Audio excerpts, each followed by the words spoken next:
This video is going to be pretty much every robot that I tested in 2024. Now, I've lived with all of these robots for at least a couple weeks in my home. There's going to be a timestamp to each and every robot in this video, but let's just cut to the chase. These are all flagship or close to flagship robots. Now, some of the robots in this supercut video were sent to me by the manufacturers. Some of the videos in here were sponsored. However, I only do sponsored videos if the sponsor agrees to let me test and present the robots in the way that I want, so I can be as transparent as possible. You're going to find links to all these robots down below.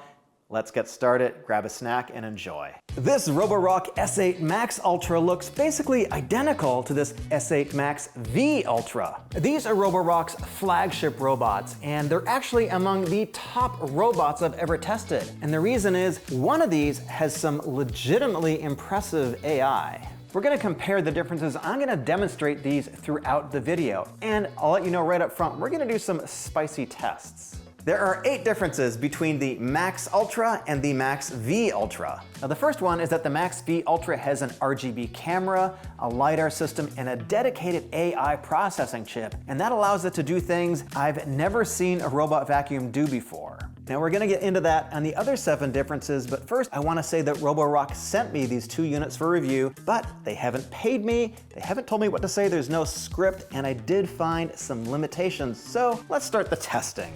Pickup performance is one of the core functions of a robot vacuum, and here is where we're gonna find the first difference between these two. And yeah, it kinda sucks.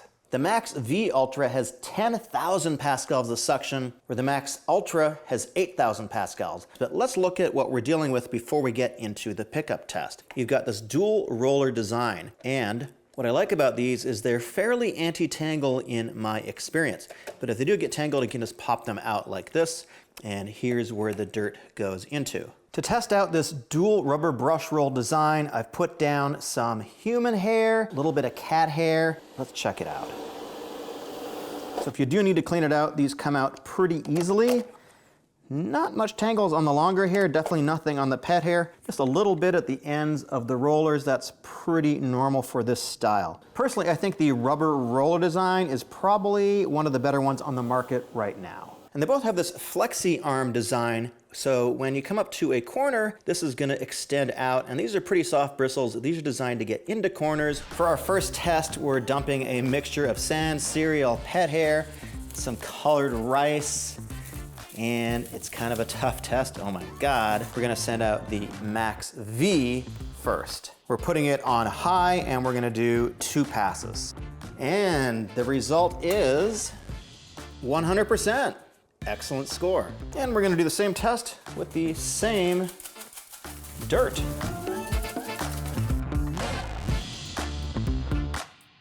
Now, you're probably thinking to yourself that the robot actually missed some stuff in the middle, and actually it did. Remember, the cat came right over here, and so let me show you what it shows in the app. You can see the pattern that it did, and it identified an obstacle right there, which was the cat, so it went around it. Now, let's see how much it actually picked up. Moment of truth. What do we got? All right, 95. We're gonna call it 95%. I think that's pretty good because we missed probably just a couple grams right there.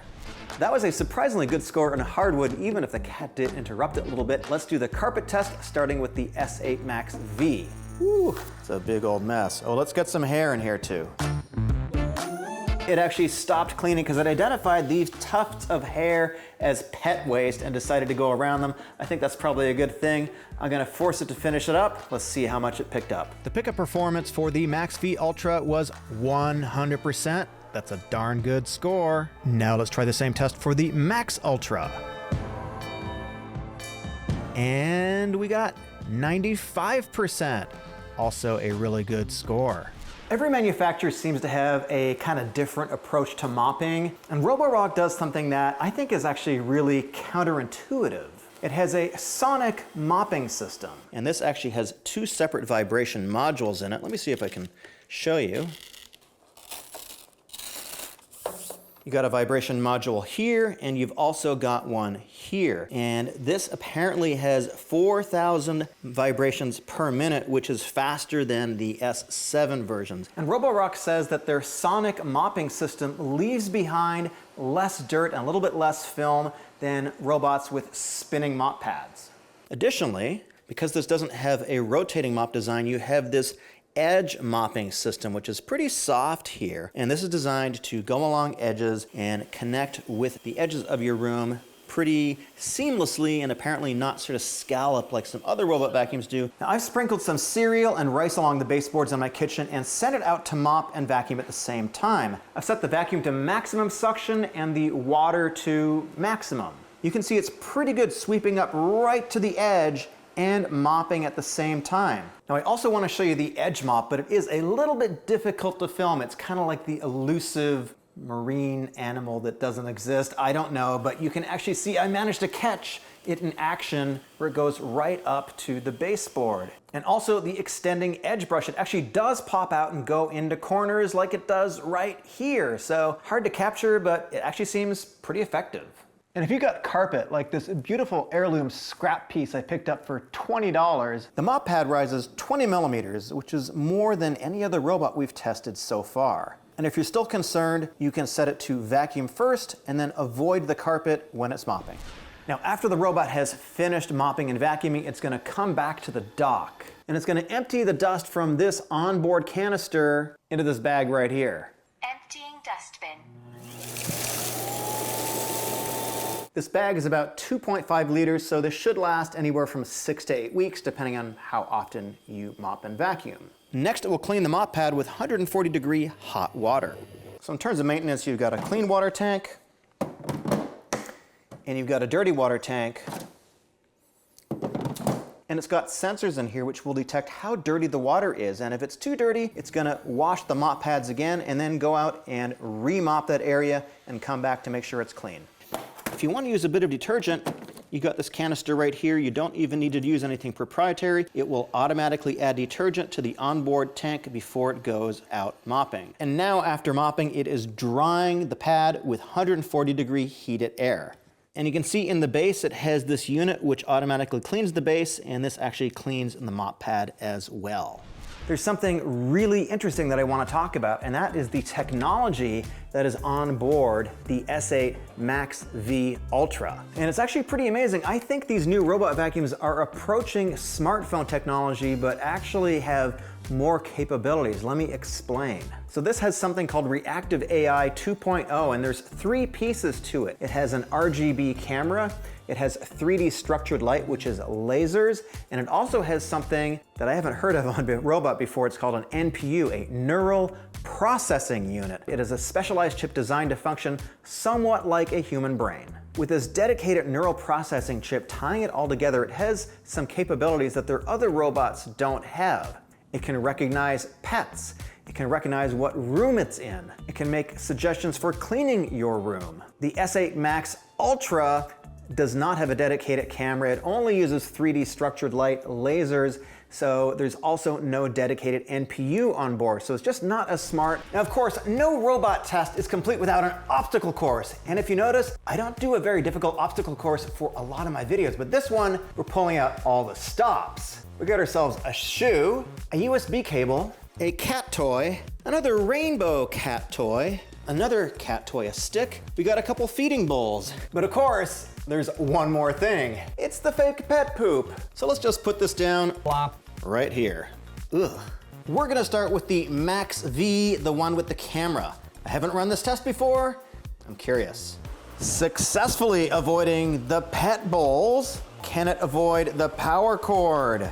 Can it avoid the tiny mouse? It's missing the shoe. Excellent. It's getting into the poop zone. You can do it. You can do it.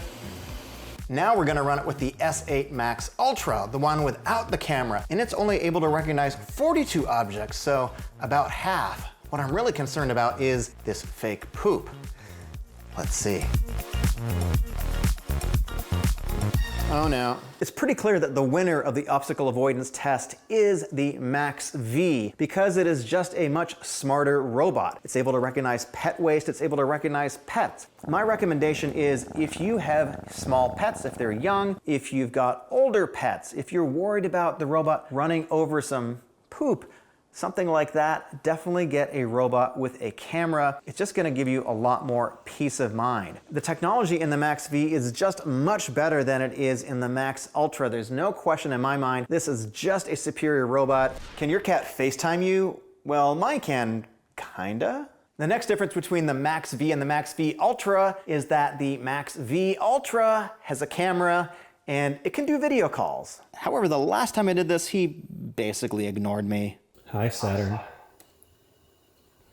The next difference is kind of difficult to show you because my cat is basically a fat, fluffy ninja warrior. The Max V can identify your pet, stop the brush roll, and move aside, supposedly. But that's only if the robot has an actual chance. There's another related feature, which is that the Max V can search for your pet and identify it with artificial intelligence. And again, that works great in theory, but there's a problem. You see, Saturn identified the robot first and then attacked it mercilessly every single time. So this feature sounds great, but it doesn't work if your cat is on SEAL Team Fluff. Now the next difference is that you can control the Max V with voice commands without even being connected to Wi-Fi. But I mean, how can you even live without Wi-Fi? Who doesn't have Wi-Fi? Hello, Rocky. I'm here. Go wash the mop.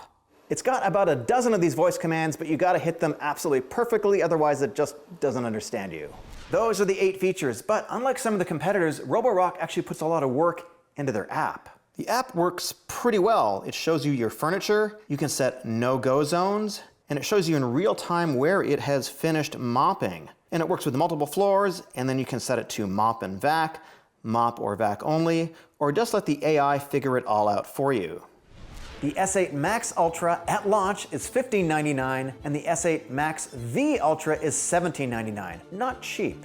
However, they're both really good robots, and in my mind, the Max V has a lot more capability for the extra $200. It's better at obstacle detection and avoidance because the camera and the dedicated AI chip really bring it to the next level. The Roborock S8 pair are some of the absolute best robots on the market that you can buy right now. We're comparing 2 flagship robot vacuums, the Eufy S1 Pro and the dreame X40 Ultra. They're both excellent, but they do have some key differences we're gonna get into. And as of the making of this video, the Eufy S1 is a little bit cheaper. We're gonna compare features, vacuum performance, ease of use, navigation, and mopping. Both companies sent me these 2 robots, but I haven't told them I'm actually doing this comparison, and they're definitely not paying me for this. First, let's look at the design. Now, obviously, the Eufy attracts the cat a little bit more because he thinks it's just a little bit more aesthetically pleasing. But what's interesting about the Eufy actually is the design. You've got this sort of R2-D2 kind of style. Maybe that's the wrong word, but it is very stylish. You've got a clear water tank. You've got a larger robot, and it just looks like something a little bit more aesthetic. On the other hand, the dreame X40 Ultra is a more conventional looking robot. You've got still a pretty big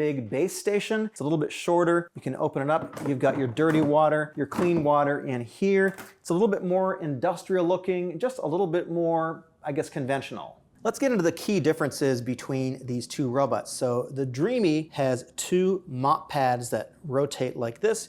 You've also got a central brush roll here, and this particular one has an option which is this anti-tangle brush roll, which is designed to cut the hairs as it's vacuuming and eliminate tangles. Additionally, you've got something called mop extend technology, where this mop can come out and extend away from the side of the robot to get up to the baseboards. You've also got an extending side brush here too, which pops out, and I'll show you that a little bit later. Now the Eufy has a pretty unique design. There's really not too many robots that have this mop roller. This is 11.4 inches wide. You've also got a rubber central brush, which pops out like this. It's also fairly anti-tangle, although it doesn't have any specific anti-tangle technology like this one does. You always get a little bit of hair tangled up in the ends of these brushes. That's pretty normal. I see that in every single robot. And in this case, you've got 2 side brushes, but they don't actually extend. Another big difference here is that this has an onboard dirty water tank. This actually collects dirty water as it's mopping, and this one doesn't. Now these are my 2 favorite mopping robots, and I've actually used both of them for many months in my house. First, I used the dreame X40 for about 3 or 4 months. Now I've been using the Eufy S1 Pro for many months. So let's talk about the big differences, and let's start off with mopping. These are two very good mopping robots. And you got cats like this, you should definitely consider getting a mopping robot because they really keep the hair down, which tends to get all over the place because these guys just stir up a tornado of fur. You can see this in my Dyson V15 that is just a couple hours of fur. These two robots take a pretty different approach to mopping. The Eufy has a single roller and it also has a dirty water tank on board. And what it does differently is it actually washes the mop as it's mopping. That's something that the Dreame doesn't do. And you can also use a lot of water, in fact, more water with the Eufy than the Dreame. And it makes a pretty wide path. It's 11.4 inches wide. But the mop does actually not go to the edge of the room. Now that's because the mop roller gets very, very close to the edge, but it doesn't go all the way there. The Dreame, on the other hand, has two spinning mop pads, but it also has something called mop extend technology. And what it does is it gets right up to the baseboards because the mop pops out from the side of the robot and it goes right up to the edge. Now it doesn't wash the mops as it's working. Instead, it goes back to the base station and cleans them there. That's a pretty typical, normal way that most robot vacuums clean their mops. And in fact, the Eufy goes back to the base station too on a regular basis. But the thing with the Dreame is it can get right up to the table legs and your chair legs, and it definitely gets closer to those kind of things than the Eufy does. The Dreame has a very clever side brush that pops out and goes right into corners and grabs coffee grounds. This is something the Eufy just doesn't have. And when you are doing some mopping, you definitely don't want to get your carpet wet. So they both have the ability to lift up their rollers. However, there is a bit of a difference. The Eufy can lift up its mop roller 12 millimeters, whereas the Dreame can only lift it up 10.5 millimeters. However, the Dreame has an extra trick up its sleeve. It can leave its mop pads behind in the base station and then go clean your carpets so they stay totally dry. Now, if you got thick pile carpet or some kind of fluffy throw rug, you probably just want to have both of these robots actually avoid those carpets. And we'll get into the apps in just a minute. Now, because I have fluffy cats in my house, I figured it's time to introduce our new scoring system called the Cat Score. Yes, I'm bribing them with treats, but what I'm doing is I'm going to give points for each category, and because I think these are so close in terms of mopping performance, we're going to give them each 3 points. Now, mopping is one thing, but of course a core function of a vacuum should be that it can vacuum up dirt. So our first test is going to be on hardwood, where we sprinkled 20 grams of sand onto the hardwood. We let the robot vacuum do its thing, 2 passes on maximum suction, and then we measured how much it picked up afterwards. So on hardwood, the Eufy picked up 100%, and the Dreame also picked up 100%. That's pretty much par for the course with a top-tier robot vacuum. But what about carpet? The Dreame has 12,000 pascals of suction, whereas the Eufy has 8,000. So on carpet, the Eufy didn't perform quite as well. It picked up 95% of the dirt we dumped down, and the Dreame picked up 100%. Perhaps that is due to the suction, but it could also just be due to the overall design of the robot. So for the Cat Score in the pickup category, the Eufy gets 2 points and the Dreame gets 3, just because the Dreame was a little bit better at picking up on carpet. And now let's talk about the anti-tangle capabilities of these robots. So the Dreame uses a tri-cut brush. This is an optional brush. You can actually order it separately, and it is designed to cut the longer hairs so that they don't get tangled up on the roller, and they make it all the way inside the vacuum and end up in the vacuum bag. And after living with this thing for a couple of months, I think it actually does a pretty credible job with that. It's pretty easy to take out the rubber brush roll that it comes with. So this has got 2 rows of bristles here, and then over here you've got the tri-cut portion. So inside here you've got tiny little blades. Your fingers are actually protected from them. But the idea is when you've got longer hair like this, if it gets pulled over the blades, it's going to cut the hair. It's a little hard to show, so let's try it on our floor. We'll also put down some fluffy cat hair. All right, let's check it out. So far it looks pretty good. That looks pretty solid to me. Let's pop this out. That looks like it did a surprisingly good job. I'm actually pretty impressed because that is a hard task to do, to detangle hair. Now let's see how the Eufy does.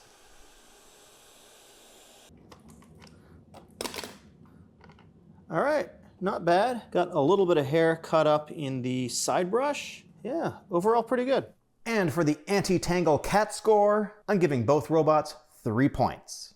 Now I want to compare the base stations. They both have auto empty, auto mop wash with hot water, and hot air mop drying. So in terms of capabilities, they're pretty close, but there are a couple of differences. Now the eufy looks a little bit different. It's got more of a design aesthetic. It looks kind of cool. Some people thought it looked like a speaker, and you can see how much water you have in the tank because it's clear to you. And also there's an LED display on top too, which is touch, so you can kind of see what's going on with the robot. And it actually cleans the water before you start mopping with it. Actually, it has an ozone generator, and the ozone is supposed to destroy any kind of bacteria and things like that. So as you're mopping, it is putting clean water onto the mop. Now the dreame does everything that you need it to as well. It just does not ozonate the water, and it's not quite as pretty looking. So for this one, I think the cat score is going to be 3 for the eufy and 2 for the dreame. So the next category is obstacle avoidance and navigation. And here is where high-end robots really start to separate themselves from the pack of the less expensive robots. And that is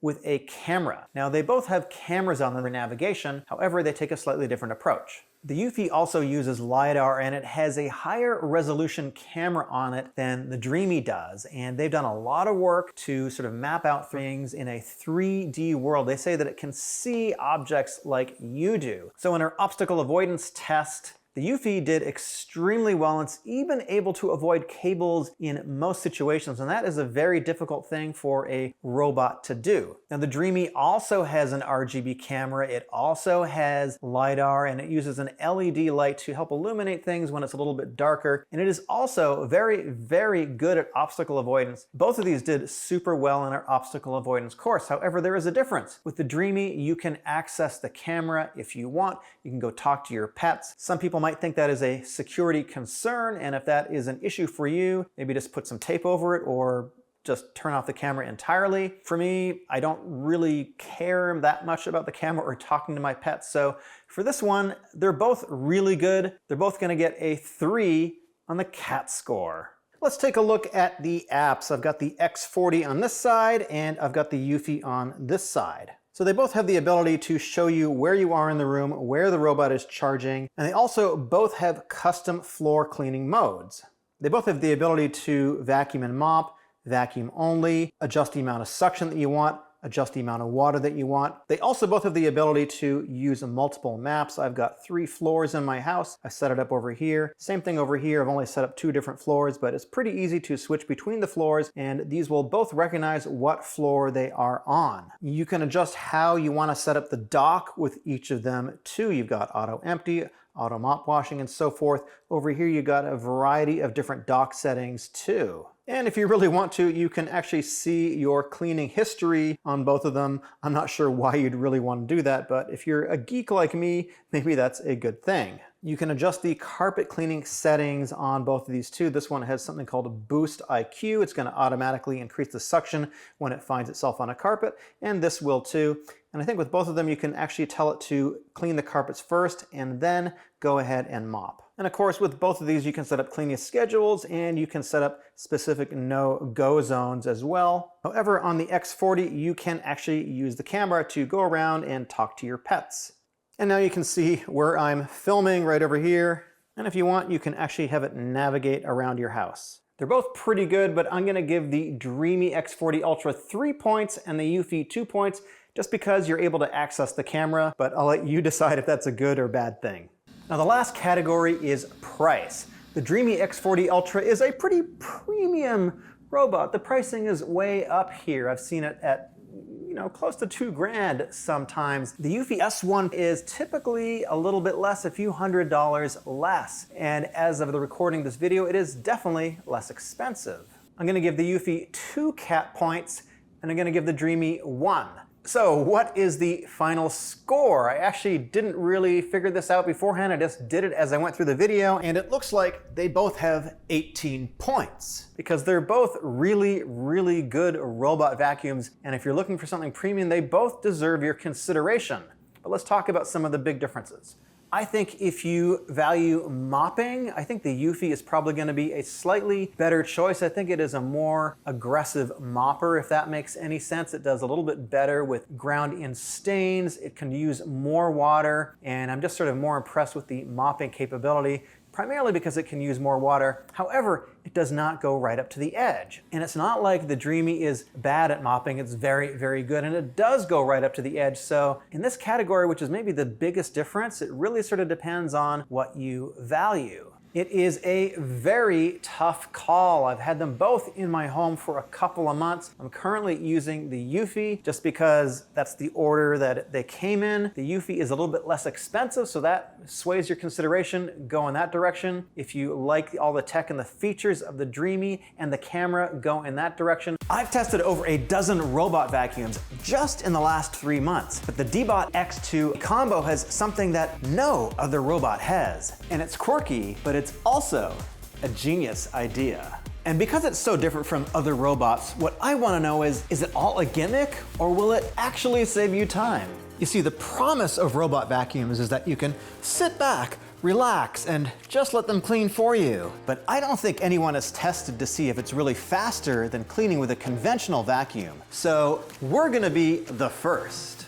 I want to thank Ecovacs for sending me the X2 Combo, but they haven't paid me, and as usual, my opinions and criticisms are entirely my own. Now, the X2 Combo is just like the X2 Omni from last year, but it's been upgraded and it has some improvements. The X2 was one of my top rated robots in 2023, in part because of its suction. The original X2 had 8,000 pascals of suction, but the X2 Combo has 8,700. That's about 9% better, so that puts it right at the top of the high-tier robot vacuums. So let's put that suction to the test. We sprinkled a set amount of sand on hardwood, and then we set it off to see how much it could pick up with maximum suction. Well, it picked up 100% of the sand on hardwood. That ties last year. That's impressive. But what about carpet? Last year, the X2 picked up about 85% of the dirt we dumped on carpet. So that's the benchmark. Can the X2 Combo beat it? Drum roll, please. And the envelope. It's 85%, same as last year. And that is actually still one of the highest scores for any robot vacuum carpet pickup that we have tested. But that's not what's weird about it. We're getting to that. If you've ever seen an older robot vacuum, you know that the brush roll is made of brushes. And you can see that hair tends to get tangled on a brush roll with brushes. I wonder where all that hair comes from. But you can see the X2 Combo has this rubber style brush roll. It actually pops out if you want to clean it. So let's see how anti-tangle this really is. It doesn't look too bad. Definitely got rid of all of the cat hair. There's a little bit of pink rave hair here, but honestly, it's not too bad. Let's talk about the mapping. If you've got a multi-floor house, you can send it out to do some reconnaissance runs, commando style. And it memorizes your combat zones. I mean, your house. And it's so smart that if you take it from one floor to another, it'll automatically recognize exactly where it is. I don't know if that'll stop my cats from stalking it, but we'll see. So how does it work? Well, it has 2 lasers on top. They're called LiDAR, and it is basically the same as radar, except instead of using sound waves to detect an object and reflect back, it uses light waves. And it also has a camera system, so that means it can see your chairs, your table legs, shoes, larger objects in your house. And because of the square design, it's able to get into corners pretty effectively. It also has a side brush, and that helps sweep along edges too. And you can control everything from an app. You can set your cleaning preferences. You can tell it where to mop, when to vacuum, and you can also control it with your voice. Okay, Eco. I'm here. Clean the house. Okay, start vacuuming and mopping the whole house. I wish my cats were so obedient. Saturn, clean the house. But we need to answer the question, will this actually save you time? And to answer that, we need to do 2 things. We need to mop the floors and vacuum them. And we need to clean the couches. Okay, that's 3 things. Then it sounds like we need 3 tools. A vacuum, a mop, and the thing that no other robot vacuum has, a separate handheld cordless vacuum. And it kind of reminds me of a charging dock for something out of Star Trek, like a vacuum-powered phaser. Okay, maybe not. Oh, and there's another thing. It's got a secret drawer containing a pet hair tool, a crevice tool, and a combo tool. And if you're a neat freak like me, you're gonna appreciate that you can just put all this stuff inside this little drawer. That makes it a lot harder to lose your attachments, and I know you do, because I do. My cat steals them. When you're done vacuuming, all you need to do is plug it into the base station. You don't even need to empty it out. You just hit this button right here, and everything gets sucked into this bag over here. But how does the cordless vacuum on the Ecovacs compare to the Dyson V15, the big mama? You see, the Dyson V15 is the highest scoring cordless vacuum on suction we've ever tested, so am I bringing a knife to a gunfight? I don't know the answer, but let's find out. 27 kilopascals for the Dyson. It's a big number to beat. The Ecovacs motor looks to be about half the size, so let me know your thoughts down below what the number's gonna be. Not a huge surprise, but I'd actually call this a win because the Ecovacs has about 60% of the suction of the much more expensive and powerful dedicated Dyson V15. So you get this along with your X2 in the combo package, I think that's okay. But we still need to find out if the X2 Combo can actually save you time. So we're gonna conduct an experiment. So to help with this test, we're going to engage the services of my identical twin brother, Eric. Let's just call him Other Eric. Here are the rules of the challenge. Each of us must both vacuum, mop, and clean the couches on 2 floors. I'm gonna count the time I need to fill up the vacuum with water, move it from floor to floor, vacuum the couches, and watch YouTube on my phone. For the old school cleaning, I'm gonna use my Dyson V15 and a mop. Ready, set, go.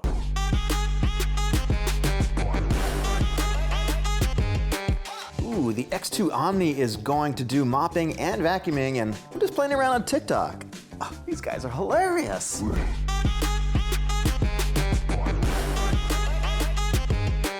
It's out of power, I gotta go charge it up now.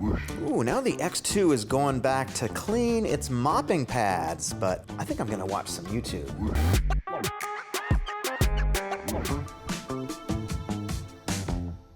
All right, I guess it's time I start vacuuming the couches.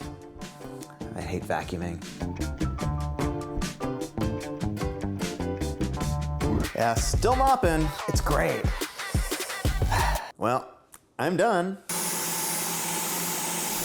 And time for our final score. Doing it manually, I spent a mere 1 hour and 16 minutes. I hate mopping. And the other Eric with the X2 Combo, he spent a total of 14 minutes, and he probably could have cut it down a little bit, but he did have to move the robot from floor to floor, and he did have to do a little manual vacuuming on the shag carpet. And so one thing that we found is that if you've got shag carpet, you probably shouldn't be relying on a robot vacuum to do the main vacuuming on that carpet. It's just too thick, and the piles of the carpet get up in the sensors. You've just gotta vacuum it manually, unfortunately. It's pretty clear that a robot vacuum is gonna do a great job between major cleanings at your house. You can't really rely upon it for your sole primary vacuum. And there's just one more thing. The X2 Combo actually does come with a different configuration called the X2 Complete. It's got a wand, it's got a brush roll. It is a full-on regular cordless vacuum that you can use anywhere in the house. The X2 Complete is exclusively at Best Buy. The X2 Combo is gonna be on Amazon. All the links are gonna be down below. And if you wanna see a complete review of the X2, click right over here. Today, we're comparing the dreame X30 Ultra against the brand new dreame X40 Ultra. You see, the X30 is my personal mopping robot vacuum, but the X40 Ultra has 3 major improvements we're gonna talk about. But first, I wanna thank dreame for sending me these robots. They haven't told me what to say. This is not a paid review. My opinions are my own. So let's get started. So yeah, I know, they look kind of identical. But the X30 has 8,300 pascals of suction, whereas the X40 has 12,000 pascals of suction. I that is higher than any other robot vacuum on the market right now. So let's start with the pickup test. We dumped 20 grams of sand on our floor, and then we set the X30 to maximum suction, and we gave it 2 passes. And yes, the X30 picked up 100%. Of course, that's an excellent score. And no big surprise, the X40 performed the same, but it's not just the suction, it's the way the robot is designed. I'll show you that in a second. Now let's perform the exact same test on carpet. The X30 picked up 95% of the dirt. That is a very good score. So the big question is, can the X40 beat it? Let's find out.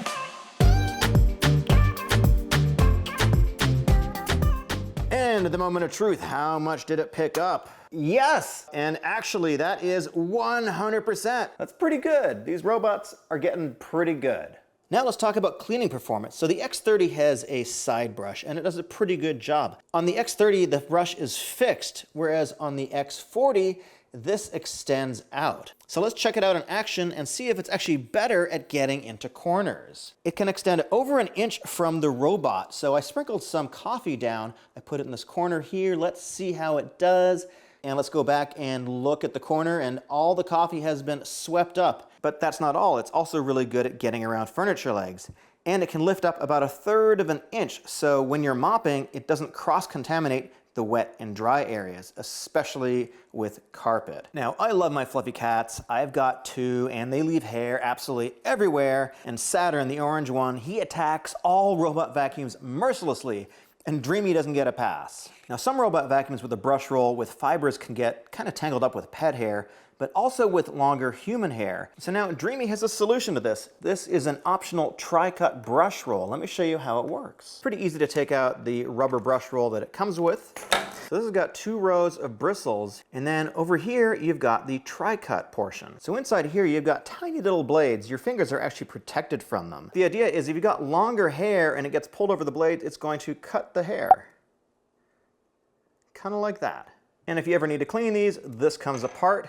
You can slide these brushes right out and clean them up. Let's try it on our floor. We'll also put down some fluffy cat hair. We got some 6-inch rave hair, we got some cat hair, some dog hair. Let's let it do its thing. I'm gonna let it vacuum for a couple of minutes, and then we're gonna check the roller. Let's check it out. So far it looks pretty good. That looks pretty solid to me. That looks like it did a surprisingly good job. I'm actually pretty impressed because that is a hard task to do, to detangle hair. And since we're talking about pickup, we need to talk about owning a pet and how helpful a mop is in reducing the fluffy. So just like the X30, the X40 has mop extend technology. And it basically solves the problem of how to mop next to baseboards. The mop is on an arm and it can extend out about 1.6 inches. And the robot can twist even deeper if it needs to get into a tight corner or around a chair leg. And you can see here it does get really, really close to your baseboards. And together with the side brush, it can help clean around things like your table legs and chair legs and get really close. And there's 2 ways it can keep water off your carpet. And the second one is actually really cool and I think unique to Dreame. But the first one is that the mop and side brush can lift up to about 10 millimeters. That's around 1/3 inch for low pile carpet, keeping the carpet dry. But the second one, and the way I like to set it up, is that after mopping, the robot can leave the mop pads at the base station and then go out onto the carpet and mop it without any of the water from the pads getting onto the carpet. There's more customization you can do in the app, but first I want to talk about the third big difference between the X30 and the X40. The X40 has an onboard camera, and yes, you can do video calls with your pets, but my cats sometimes ignore me. But the onboard AI also works for dirt detection and can go and remop the floor if it isn't clean. First, when the robot is mopping, it can use the RGB camera to identify heavier stains. It will automatically lift the side brush to keep it dry, and it'll slow down the mopping speed to work the dirty area a bit more. And when the robot returns to the dock, it'll analyze the dirty water to see how dirty it is, and then it can go and remop the area if necessary. And the X40 has 32 levels of wetness control versus 3 in the X30, so you can really fine-tune that level of moisture for your cleaning. One way robot manufacturers are upping their game is by using artificial intelligence, AI. The X40 uses both the RGB camera and a laser system called LiDAR to detect objects. So using the system and AI, the X40 can detect up to 80 different household objects, and every year the database is going to be expanded. I did a complete obstacle test with the X30, and it is absolutely one of the best mopping robots for obstacle detection. So we're going to run basically the same test with the X40 and see how it does. And of course we need to give it something to vacuum up, so a little bit of cereal, some coffee grounds, and some sand. Coming in strong, avoiding the pet poop, avoiding the shoe, and avoiding the power cord. Excellent, that's really hard to avoid. Going around the remote, cleaning up, ooh, hit the remote, not a big deal. Going around Barbie, cleaning up, doing some good cleaning here, and circling Barbie. Is it gonna knock her over? I don't think so. I think, oh, knocked over Barbie, but I think we're still good. Looking at the app, you can see it successfully identified all these objects, including the poop, the shoe, the Barbie, the power cord, and the remote control. And yes, it bumped into the remote control, but no harm done. The most important thing was to avoid the poop. The X40 does have pet detection, which works great, unless Saturn decides to attack it. Let's talk about the base station. Of course, it is designed to make everything as easy as possible. So you've got a clean water tank, you've got a dirty water tank. Your dust goes into this 3.2 liter bag, which should last you for about 2 months. And you've also got the option of adding detergent to the floor, which it comes with a Dreame detergent right here. So you can just dump that in here, and this will auto add detergent to your mop before it goes out for a mopping run. And after it returns from a cleaning session, it's going to auto clean your mop pads with 70-degree hot water. That's about 160 Fahrenheit.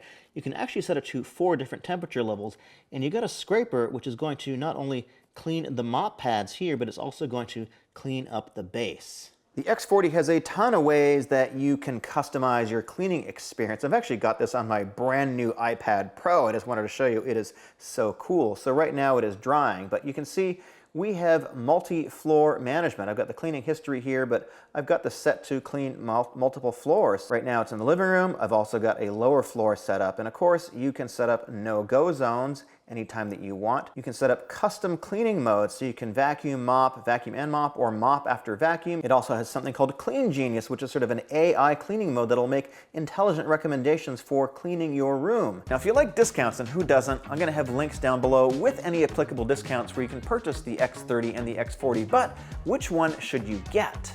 I think the X30 is an excellent robot. It is my personal robot. I've been using it for quite a while, but the X40 has 3 big improvements going for it. So first off, it has 50% more suction. That is just gonna make a difference in your day-to-day cleaning, especially with fluffy cat hair floating around. It's gonna help suck that up into the robot just a little bit better. The side brush reach extend feature is actually really cool, and it did clean up the coffee in my corner extremely effectively.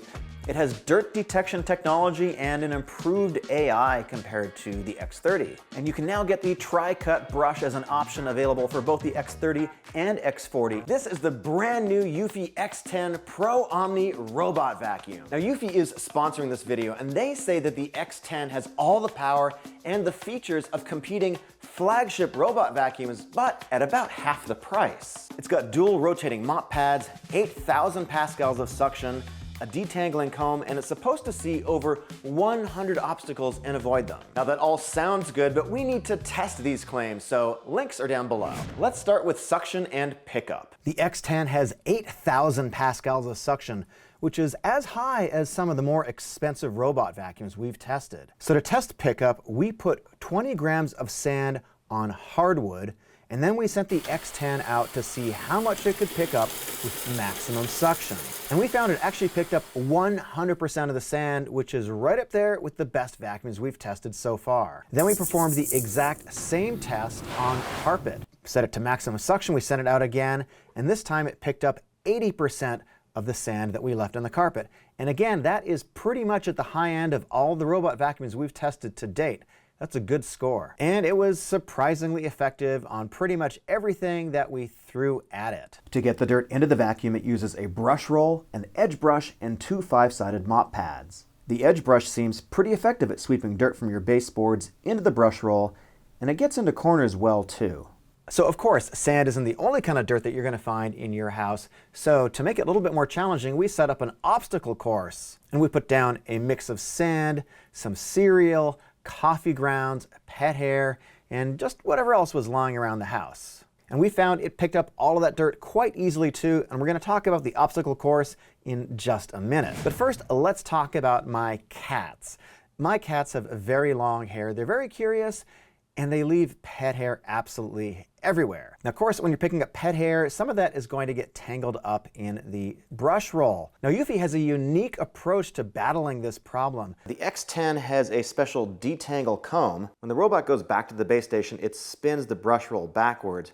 The little comb pops down and helps get the hair out of the brush roll. There is a little bit of hair on the brush roll right now, and when it spins backwards, I don't know if you can see it, but the little teeth in there, they kind of grab the hair. It's going to sort of pop out, and that's going to go into the vacuum. Now, it's not perfect, but it is super easy to clean. To remove, you just pop these two little clips open here, and this comes out, and you can easily get to the brush roll and get any excess hair off. I talk about filtration all the time on this channel. I think it's really important to keep the finer dust particles and pet dander and allergens out of the air. If you're sensitive to these things, it's what you're breathing in, and I think a good vacuum shouldn't just take that stuff and put it back into the air. The X10 has a high efficiency filter which traps particles down to 0.3 microns. That means particles like mold and dander, they stay inside the vacuum instead of the vacuum pumping it back into the air.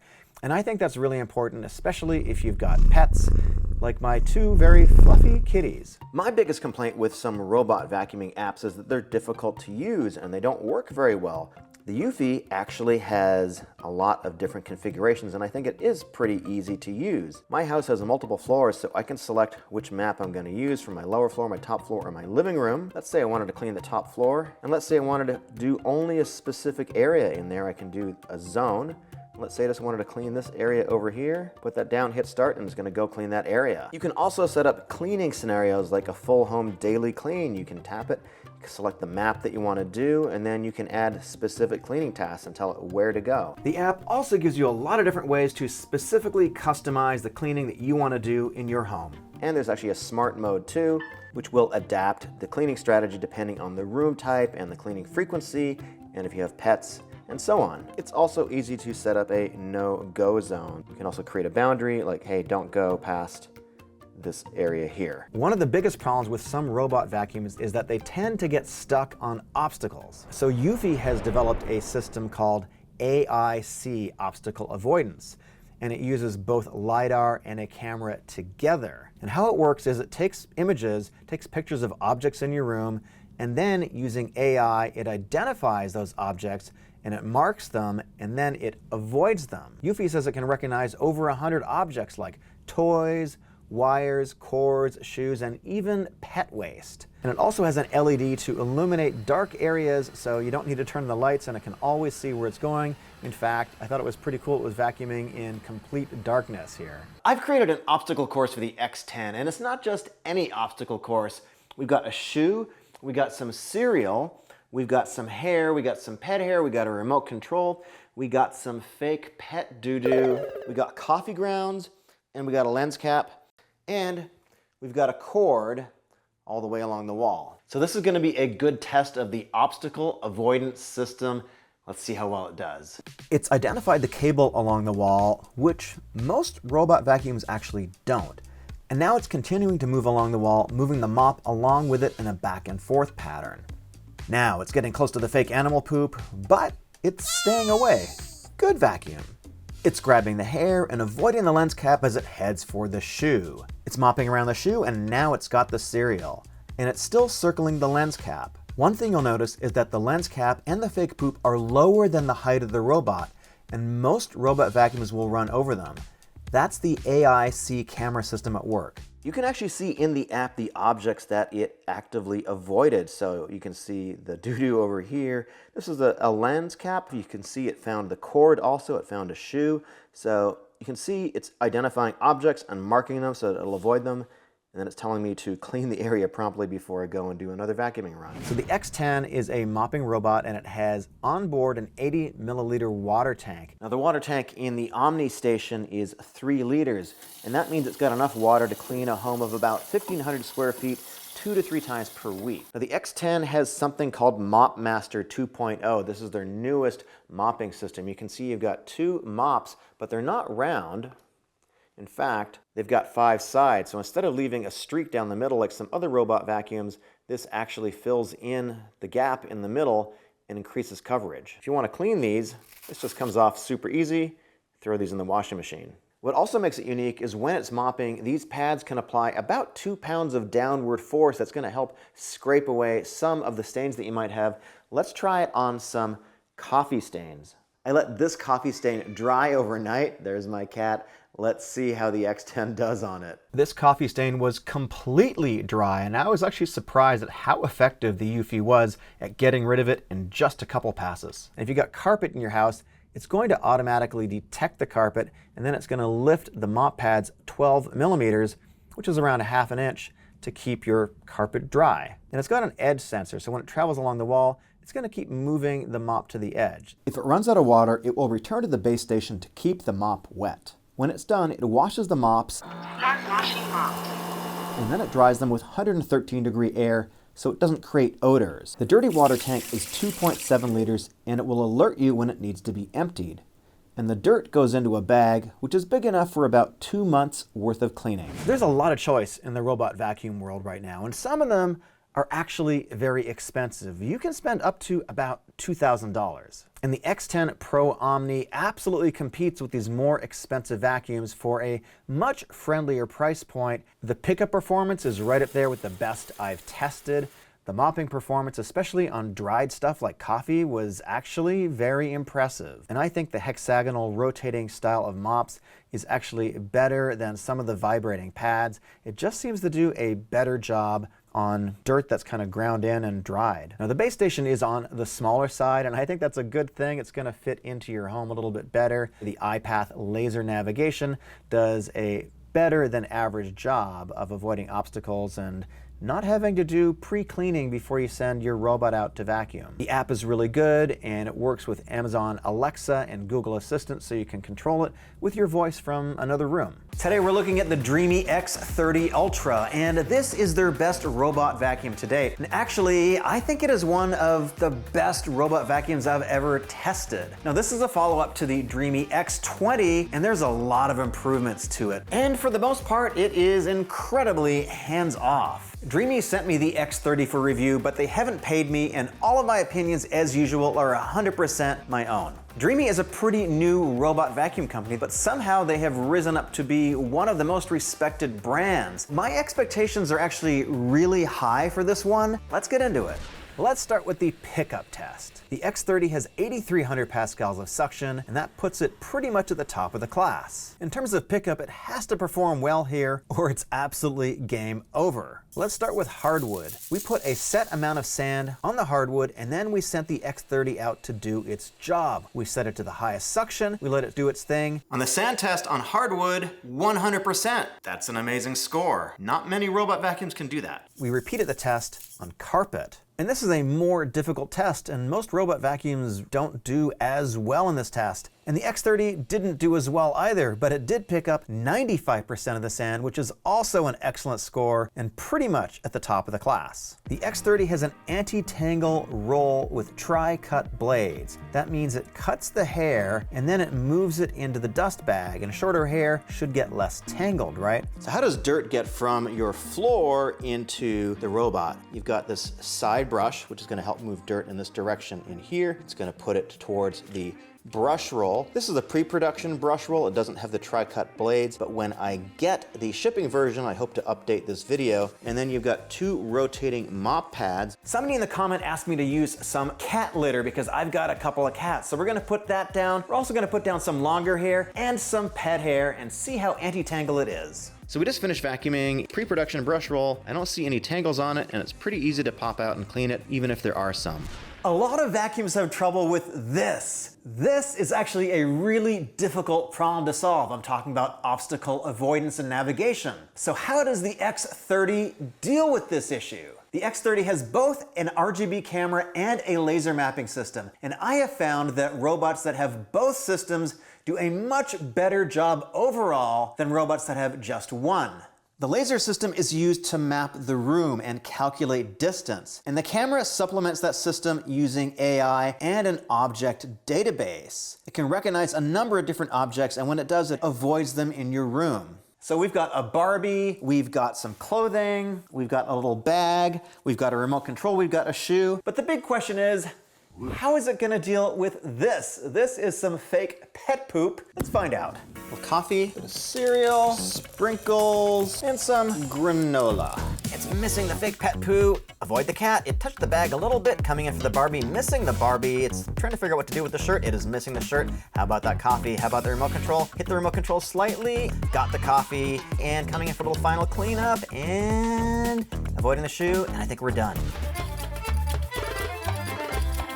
The X30 can customize its cleaning plan based on the layout of your room, your furniture, and what options you choose in the app, so you can make it go the most efficient route possible, or choose the deepest cleaning. It's really up to you. The X30 has a very clever mopping system. It's called Mop Extend, and it's kind of what it sounds like. So when you get up near a baseboard or the edge of your wall, the arm can come out and extend a little bit, in fact up to 4 centimeters, and really clean your baseboard effectively. This is also going to be good to go under things like fridges and other little crevices that might be along the edge of your wall. And when we used it in our kitchen, it did an excellent job of cleaning up the baseboard. It also has something called a re-clean feature, and this uses the camera and AI together to determine if the floor is actually clean enough when it's done mopping, and if it's not, it's going to go back to the base station, clean up the mops, and come and do another pass. It almost got everything in the first pass, but it left a little bit of the ketchup. It's coming back for another session. And yes, it got it. Got the ketchup. Now, most robot vacuums do a decent job with carpet when they're mopping. What they typically do is they will lift the mop. And the X30 is able to lift the mop about 10.5 millimeters. Not bad, but not great. However, they go one better than every other robot vacuum that I've tested so far. If you've got high pile carpet, you can have it returned to the base station after it's done mopping, and then remove the mop pads, and then go out and do the carpet cleaning. With the mop pads back in the base station, there's virtually no way for the carpets to get wet. You can also set it to avoid your carpets completely. And when you are vacuuming your carpets, the default is going to be suction boost mode. That means when it detects a carpet, it's going to do one pass at high suction power, or you can set it to carpet cleaning intensive mode, which is 2 passes at a lower suction level. And when it's done cleaning a section of your house, of course it has to go back to the base station. Start charging.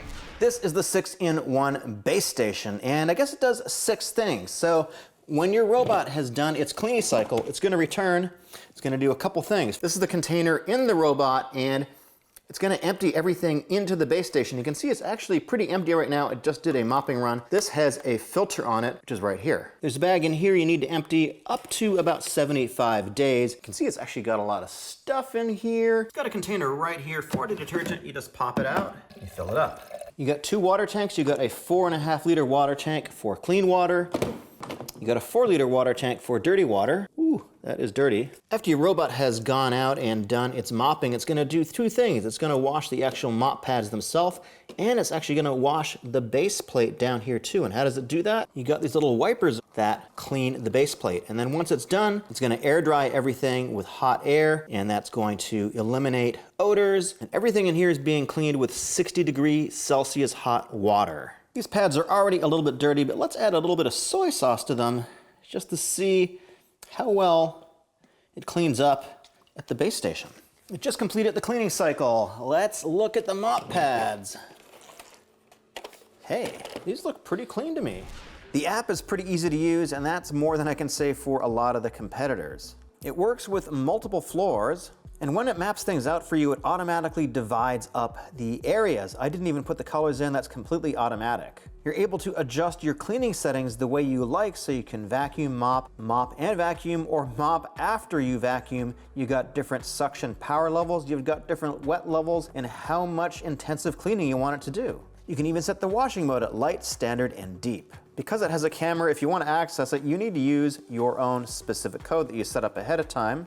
Don't use that one. And when it is recording, it's going to notify the occupants of your home, whether they be your cats or dogs, or perhaps your little children, that it is recording. Camera is on. You can see the obstacles that it detected and avoided during the mopping. You can see there's a shoe over here. You can see the power cord and the pet doo-doo.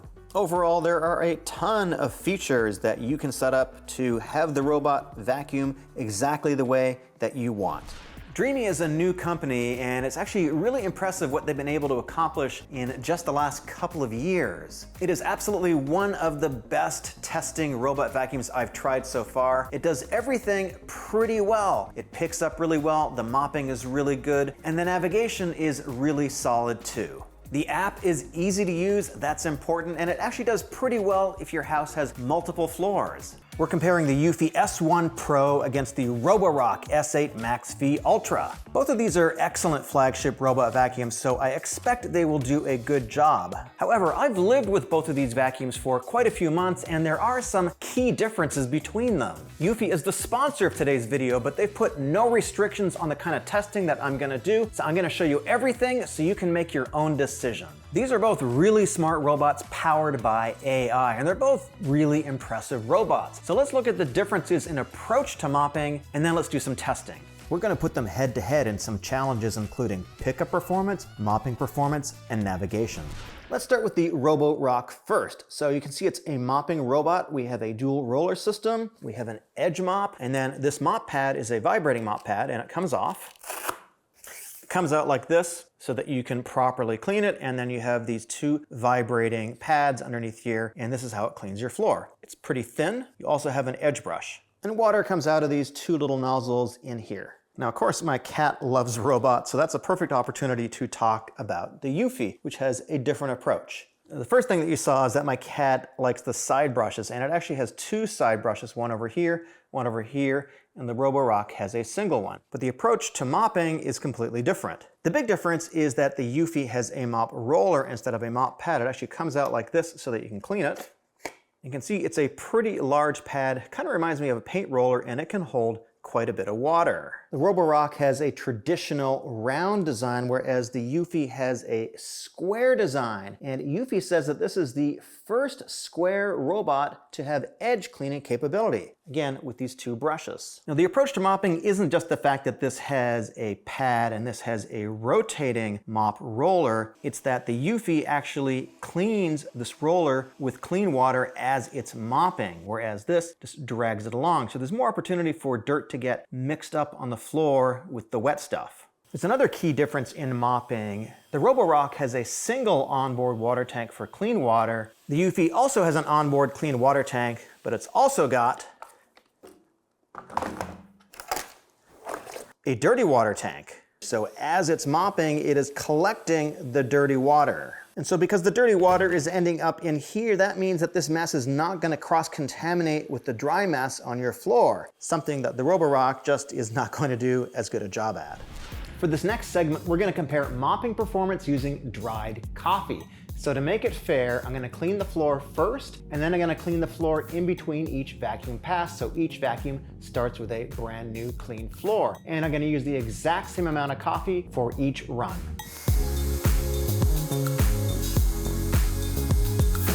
Coffee is pretty dry now. It made this interesting pattern, which is sort of modern art. Let's do the first run with the Roborock S8. 2 passes. All right, the Roborock just finished. We're gonna see how it is. And that's what's on the floor after the Roborock finished. Honestly, not bad, but there's still a little bit of coffee residue that you can see right here. We're gonna clean up the floor in between moppings, make sure the floor is fully clean before we test the Eufy. Oh, another piece of masterful coffee art. Let me know if you want to buy this. I'll make it available down in the comments for, let's say, $20,000. Let me know. Now we're gonna send out the Eufy S1. I've got it to mop and vacuum, suction quiet, standard wet setting, and we're gonna do 2 passes.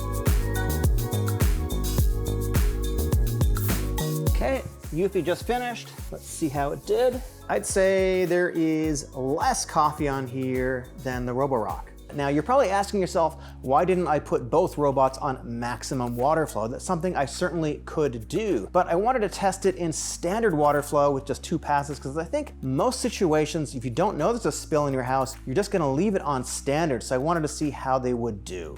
And we just finished cleaning the coffee. The Eufy has a display, and you can see exactly what it's doing right now, which is washing the mop. The Roborock has no display, although it did wash the mop too. Okay, the coffee is cool, but I think... My cat Enzo decided to steal the sponge, so it might be a little difficult to clean up. But as I was saying, the coffee thing seemed kind of easy, so let's try something a little bit different. I'm gonna have some soy sauce, some vanilla soy milk, and a little bit of ketchup. I haven't actually planned this out. Honestly, my expectations are pretty low for this one because there's a lot of stuff. And this time I'm gonna set each vacuum on their maximum performance mode and give them as many passes as the app will allow me. For the Roborock, this means I'm gonna give it the maximum water flow and the maximum deep scrubbing intensity. Let's go.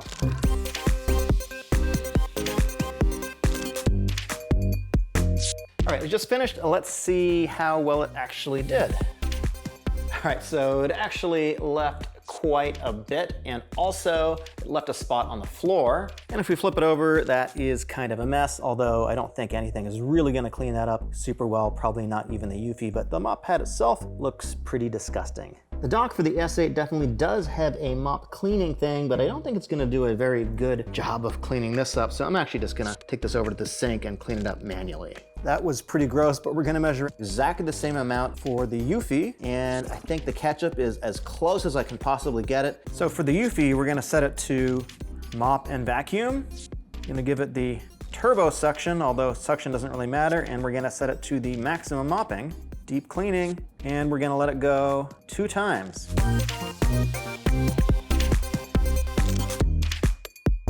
Before we check the floor for cleanliness, let's take a look at the mop roller itself. I can see a little bit of red here. I can see it caught a little bit of ketchup down here. That's pretty expected, but that is what the roller looks like. Let's check out the floor right now.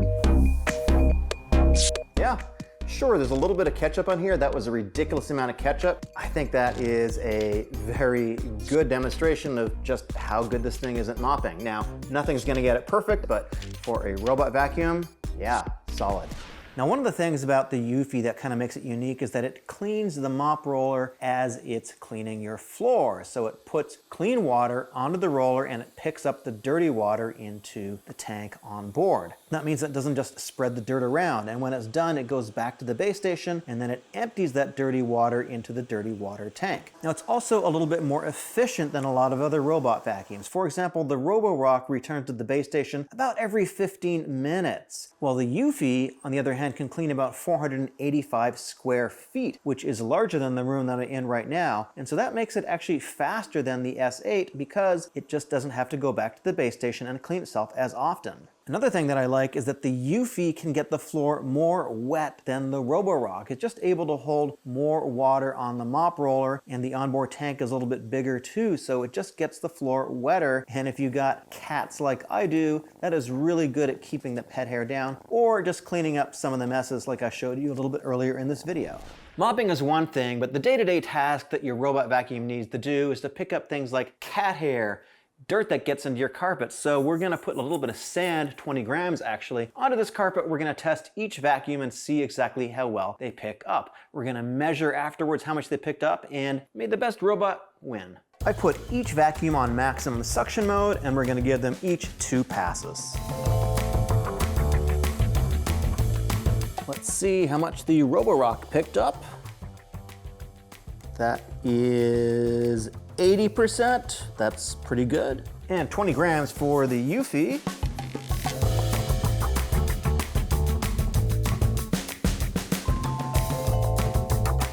Let's see how much the eufy picked up. And that is, it's also 80%. Not bad, a tie. One thing the app shows you is the path that the robot took. So you can see here's the carpet that it just vacuumed, it went back and forth, and you can see this zigzag pattern that it took. The Roborock lifts its mop pad when it sees a carpet to keep the carpet dry. The eufy, of course, has a mop roller and lifts that as well. And with both of these, you can program them to do the vacuuming first on the carpet and then the mopping second and avoid the carpet altogether. The Roborock is a round robot, so to get into corners, it has a side brush that extends out and does a very good job. The eufy, on the other hand, is a different strategy for getting into corners, and it's also pretty effective. It is square, and it has brushes on both sides of the robot, so it's actually a little bit faster when cleaning the corners of the room. Let's start with the Roborock and see how close it can get to table legs. It's definitely having no trouble getting right up to the edge of the table legs. You can see the little side mop doing its thing. You can see the side brush is also working, getting the cat fluff away from the table legs. Kind of bumping into it a little bit, but a lot of robots do that. The eufy also gets right up to the table legs, and you can see the side brushes are doing the job, picking up all that cat hair. Now let's test anti-tangle performance of both vacuums. I've put a bunch of 6-inch red hair and some pet hair in front of each vacuum. I'm gonna let them go and do their thing, and then we're gonna see what the rollers look like. Roborock has done a pretty good job of anti-tangle. Yes, there's a little bit of hair on the edge here, but overall there's nothing really tangled here, so I think that's a pretty solid job.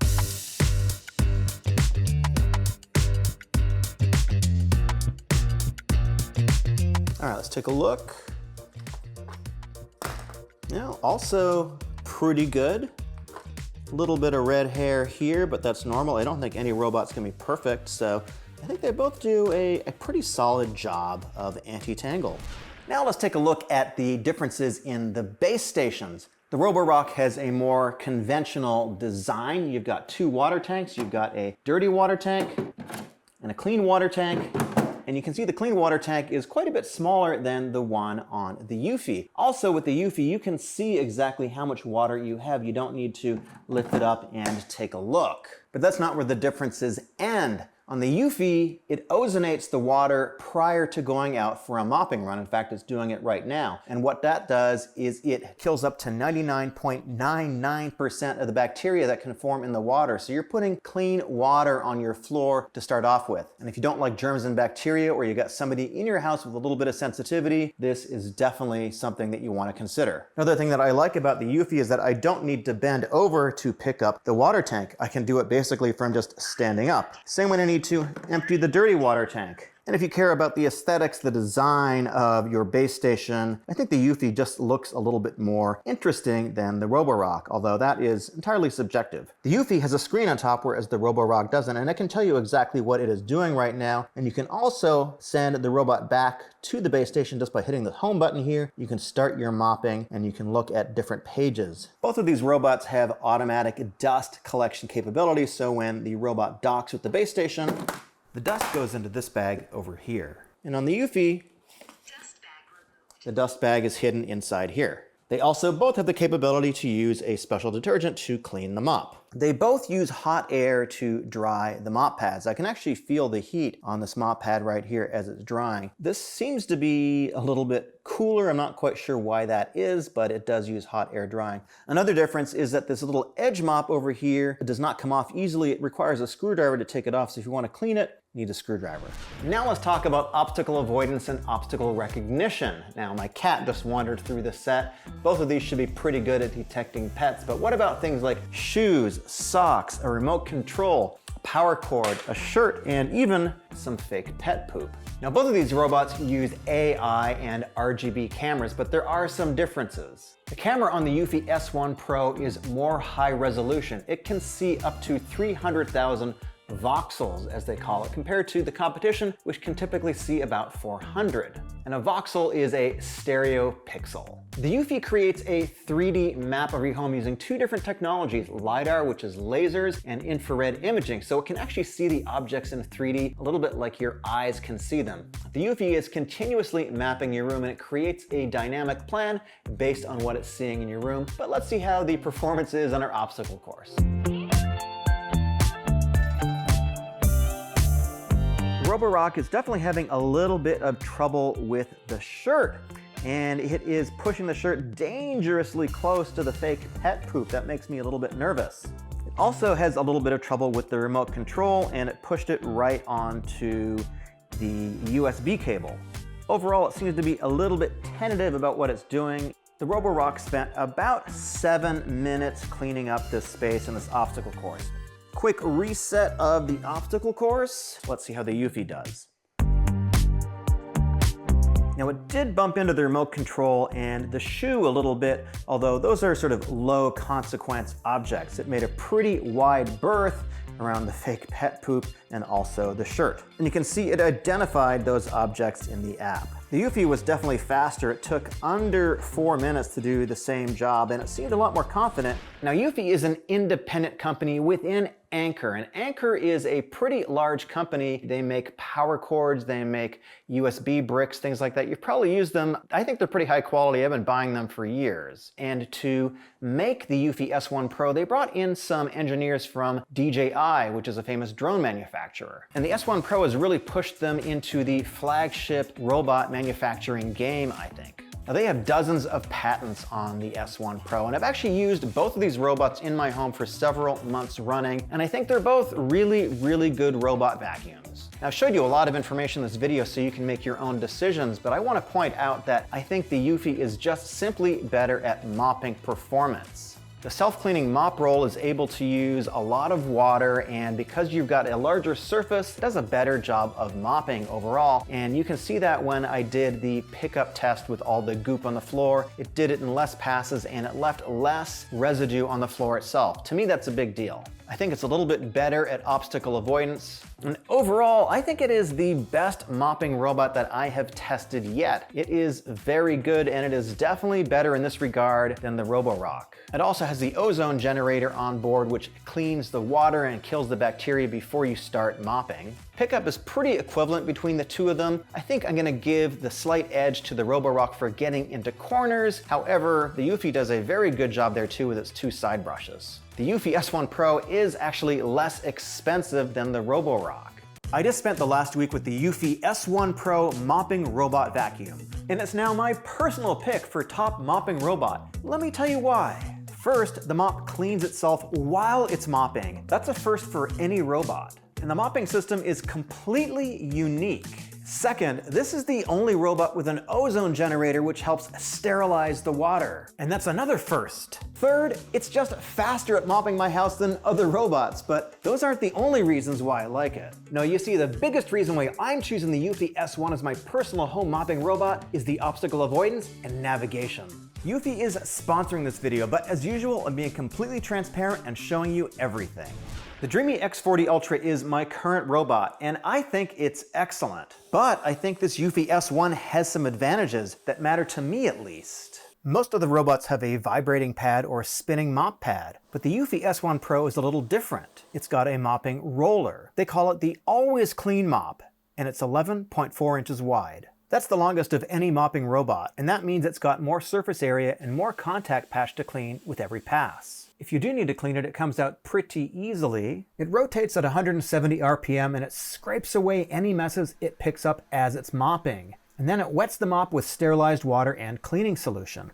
But this is the first robot vacuum I've seen with this system. Most robots have one water tank on board, and that's for clean water. But the eufy S1 Pro has 2 tanks. This is the first robot to have a dirty water tank as well as a clean water tank. Normally, you don't need to empty it out because it's going to be emptied automatically at the base. But if you do want to clean it, this door opens up. You can see it's got a little bit of dirty water in there right now, and you can clean it out. As it's mopping your floor, it's actively cleaning the mop with fresh, clean, sterilized water and picking up the dirty water and putting that into the dirty water tank. That means your floor is continually cleaned with clean, sterilized water, not just when it goes back to the dock like other mopping robots. And it's actually more efficient than other mopping robots. Because it uses less water, that means it returns to the base station less as well. And in fact, on average, it returns to the dock every 485 square feet versus 162 square feet for the dreame X40. When I cleaned this room of about 240 square feet, the S1 did it in 22 minutes and the dreame X40 took 29 minutes, so 7 minutes longer. In a larger room, that speed difference is going to be more apparent.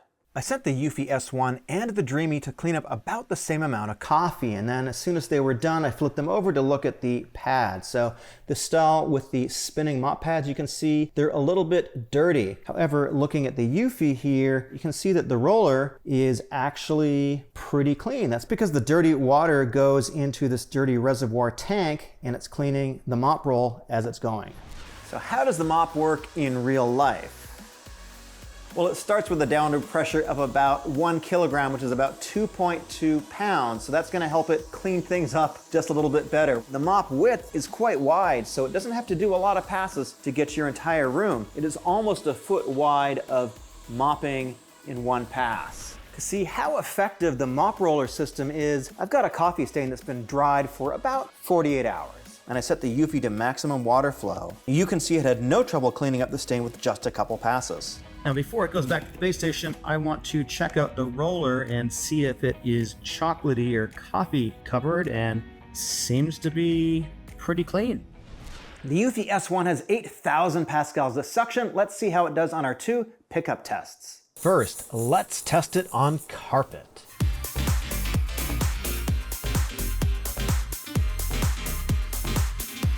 And let's see how much it picked up. That is 95% on carpet. Pretty good. Now we'll repeat the same test on hardwood.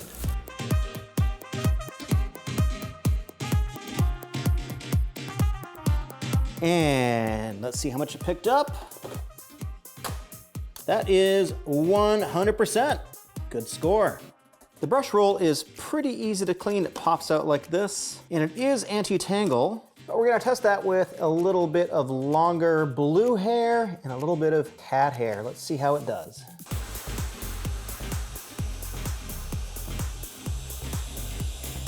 Let's see how it did. All right, not bad. Got a little bit of hair cut up in the side brush. Yeah, overall pretty good. My cat is stealing the cereal.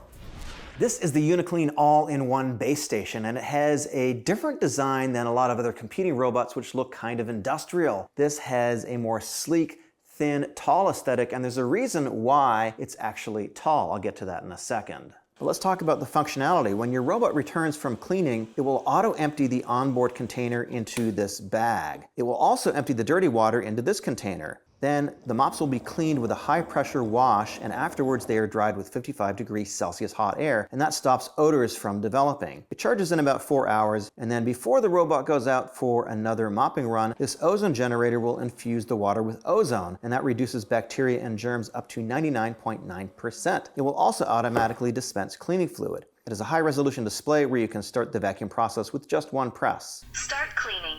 But why is it so tall? It's so that you can get to the dirty water tank and the clean water tank without having to bend over. Navigation and obstacle avoidance for a robot is actually a very difficult problem to solve. And I think Anker, which owns Eufy, is actually doing a better job than most other companies in this space. The S1 has 108 patents. They've used 400 beta testers. They went through 9 different iterations of this robot before they came up with the current version that I'm testing now. And one of the ways their robots are more accurate is because they're just using a lot more data. The S1 uses binocular cameras and LiDAR, and it's able to sense up to 300,000 voxels. That's a 3D pixel. It sees things from multiple angles, and it creates real-time 3D models. And it sees 750 voxels per second. That is way more than its competitors see. But how does all that technology work in the real world, where the big problems, in my opinion, are power cords and pet waste? We set up our obstacle course with those things. We also included a shoe and a toy, and we're gonna give it a little bit of mess to clean up. I ran it through the obstacle course twice because the first time through it recognized the power cable, but being very conservative, it didn't want to go near the power cable, so it didn't clean the baseboard. Once I removed it, it had no difficulty getting the rest of the mess that it avoided the first time. It is without a doubt the most impressive obstacle avoidance I have seen on any robot vacuum. The app is pretty easy and intuitive to use. I've got it up on my iPad so you can see it a little bit easier. Right now it's giving me a message that the dirty water tank is full, so I'm going to go fix that. You can control how the robot works and also the base station as well. Right now you can see it's drying the mop. You've got 3 different things that you can do. On your phone you can see exactly where it has been in your room and what it's doing. You can see the live mopping, and you can see it identified 2 power cords here. It also has multi-floor management. Here's my current map. I can set it to use a different map. And when you're mopping, you've got different modes that you can use. So you can set it to vacuum and mop, or vacuum only. You can set the level of suction, and you can tell it how many times you want it to clean. It's easy to set no-go zones. You can see your cleaning history, and you can also set it up on a schedule. And it has a bunch of base station settings, including how often you want it to wash the mop. You can dial it all the way down, or have it do your entire room before it comes back to the base station. It also works with Alexa and Google Assistant, and they're going to integrate Matter this quarter in 2024. The Eufy S1 Pro is going to become the main robot for my house because I really like the blend of features and capabilities. So for me, obstacle avoidance is actually really high on my priority list, and the S1 does obstacle avoidance and recognition better than any other robot I've tested to date. Basically, it's really good at avoiding cords, and that's a difficult thing. I'd love to be able to access the onboard camera, but maybe that's a feature coming for the future. As for mopping, there are no other robots on the market right now which actively clean the mop while it's mopping. And the roller versus spinning pads means it's more efficient with water, and it actually cleans your house a little bit quicker too. And because it is an onboard dirty water tank, instead of just moving the dirt around, it actually picks it up and takes it back to the base station. And the Roborock is just slightly older technology, but the difference in price I think sort of puts it ahead, at least in my book. And if there's any applicable discounts or codes, they're going to be at the links down below. Every robot vacuum has a problem, and no one has really solved it. But the Ecovacs T30 Combo is the first. You see, no robot vacuum can clean everything in your house, especially furniture. The T30 Combo has a unique solution. A handheld vacuum so you can get to places the robot can't.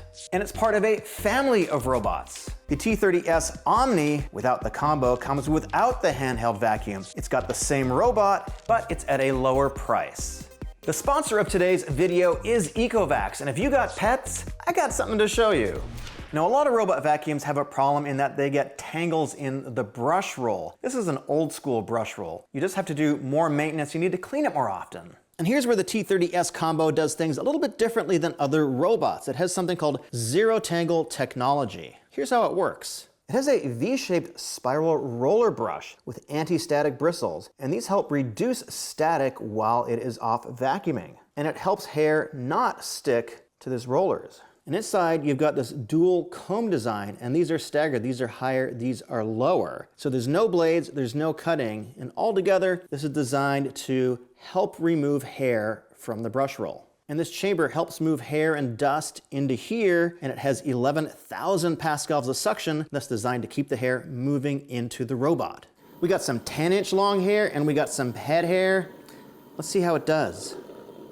Did a pretty solid job. I don't see any human hair here at all. Just the slightest bit of pet hair. I call that a win. And if you do need to clean it out, just pop this off, get in here, and do any additional cleaning that you need to. We'll do some more floor testing in a moment, but there's another thing that makes this vacuum really unique. Now, I've got 2 incredibly furry, fluffy cats. I love them, and they love to sleep on these kitty condos. So let's see how the Deebot's gonna do. Oh, wait. It can't climb kitty condos. How about this handheld vacuum? We're gonna try this. I'm gonna call it a pet tool. It's got 2 speeds from this mode button, and once you pull the trigger, you don't need to keep holding it. We're gonna see exactly how well it can vacuum up this kitty condo. You can see we got quite a bit of pet hair, quite a bit. But the nice thing is, see all that dirt there? You actually don't need to touch it. There's a cool feature. You store the tools in this drawer that comes out.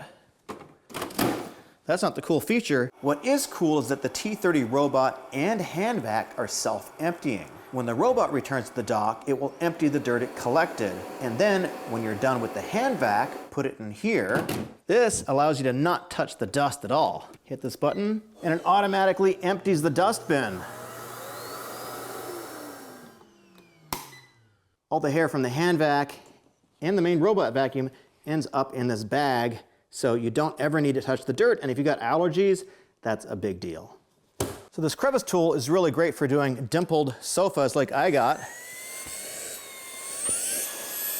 It also comes with a dusting brush, which is great for tables, stairs,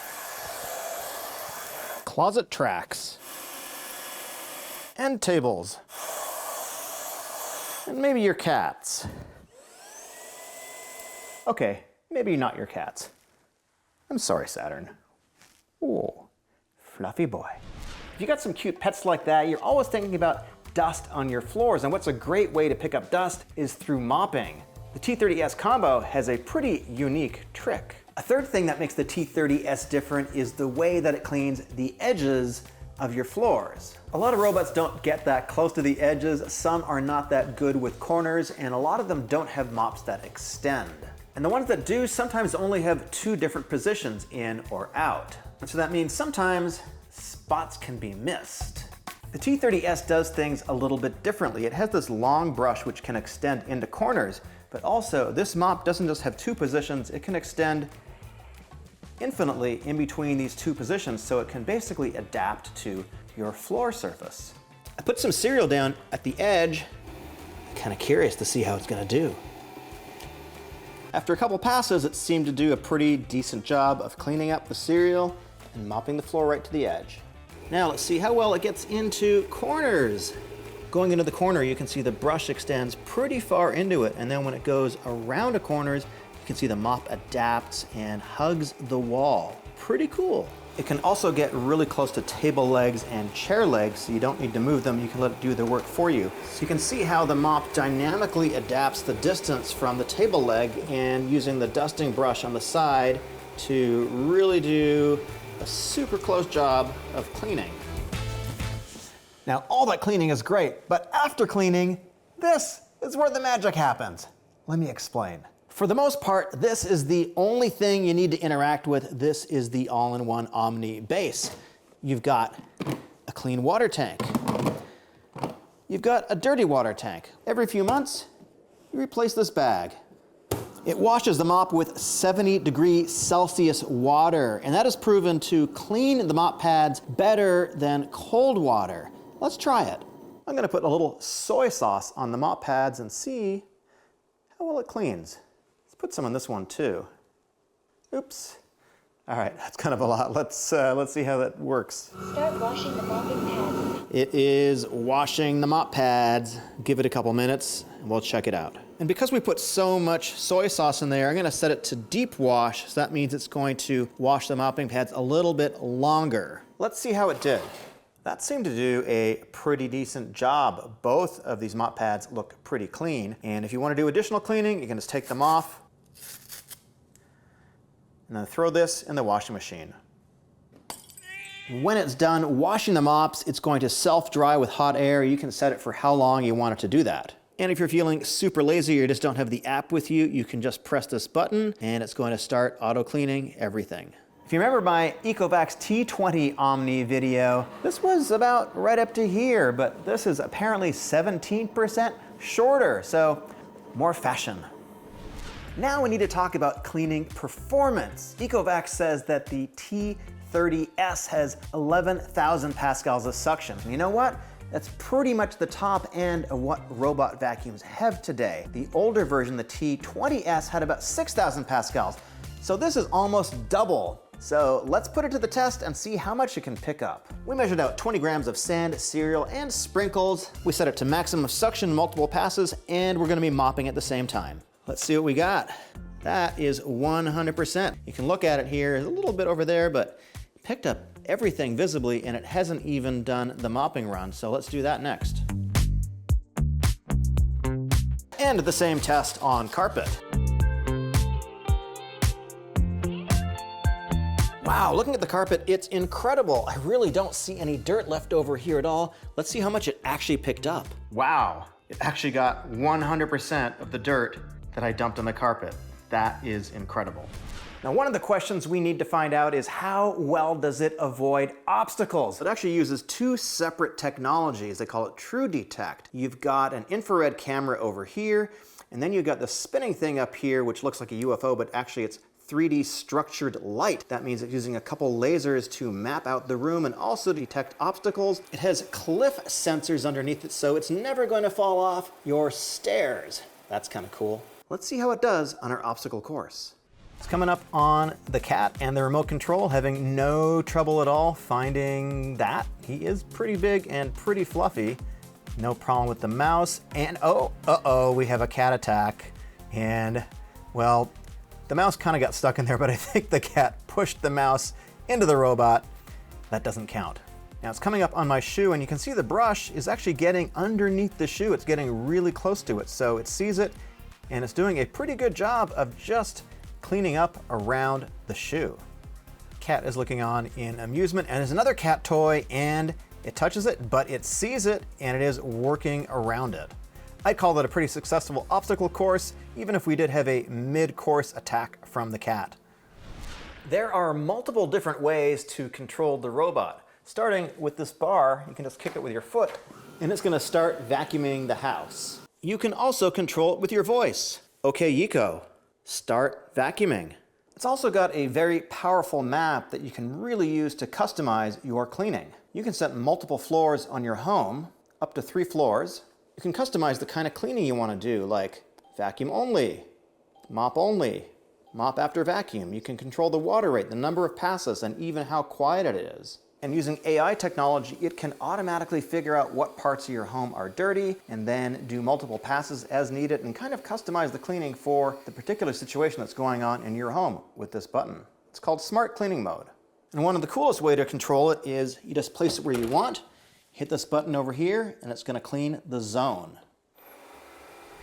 So which one should you consider? Well, if you're only doing your floors, the T30S has got everything that you're going to need. And what I like about it is the fact that you don't need to touch the dirt. However, you've got some pets, you got some cats, definitely think about getting the combo, because this is gonna help you do your couches, your furniture, whatever else needs a little bit of extra attention besides the floor. And what I found out about this vacuum is that the vacuuming performance is actually at the top of the heap. My cat totally agrees too. It has the best pickup I've ever seen on carpet, and 100% pickup on hardwood is absolutely amazing. The anti-tangle is pretty good, the suction is class leading, and I think at the price point, it's a pretty decent value. If you got a robot vacuum, you know how difficult it is for them to avoid things like pet waste, but especially cords. It's a huge problem. So Narwal has been working on these problems, and their newest vacuum, the Freo Z Ultra, I think their solutions have really elevated them to the big leagues of robot vacuums. It has 2 cameras, a dedicated AI chip, and the ability to not only dodge objects, but actually clean up really close to them. And it can not only identify the type of mess you have, but also figure out the best way to clean it. So Narwal is the sponsor of today's video, so that means I'm gonna do some real-world testing, show you what you need to know so you can make your own decisions. Now, power cords are pretty difficult for a lot of robots. I put this cord along my wall, which is exactly the way you're gonna find it in my house. And what's even more difficult is that this cord is white against a white baseboard. So it's actually doing a pretty good job of avoiding the white phone cable. This is like very, very good, even though it has the double obstacle of my cat trying to attack it. And looking at it here in the app, you can see it actually identified the cable at 3 different points. Let's make the task a little bit more difficult. I've got a phone cable laid out on the floor, and I'm just gonna dump a little bit of cereal on either side to see how well it does at identifying the cable and picking up the cereal. You can see it's getting up really close to the cord, right up to the edge. Turned off its side brush, which is pretty good. It's got the other one going. This is really good. A lot of vacuums would have trouble with this. How does it do this?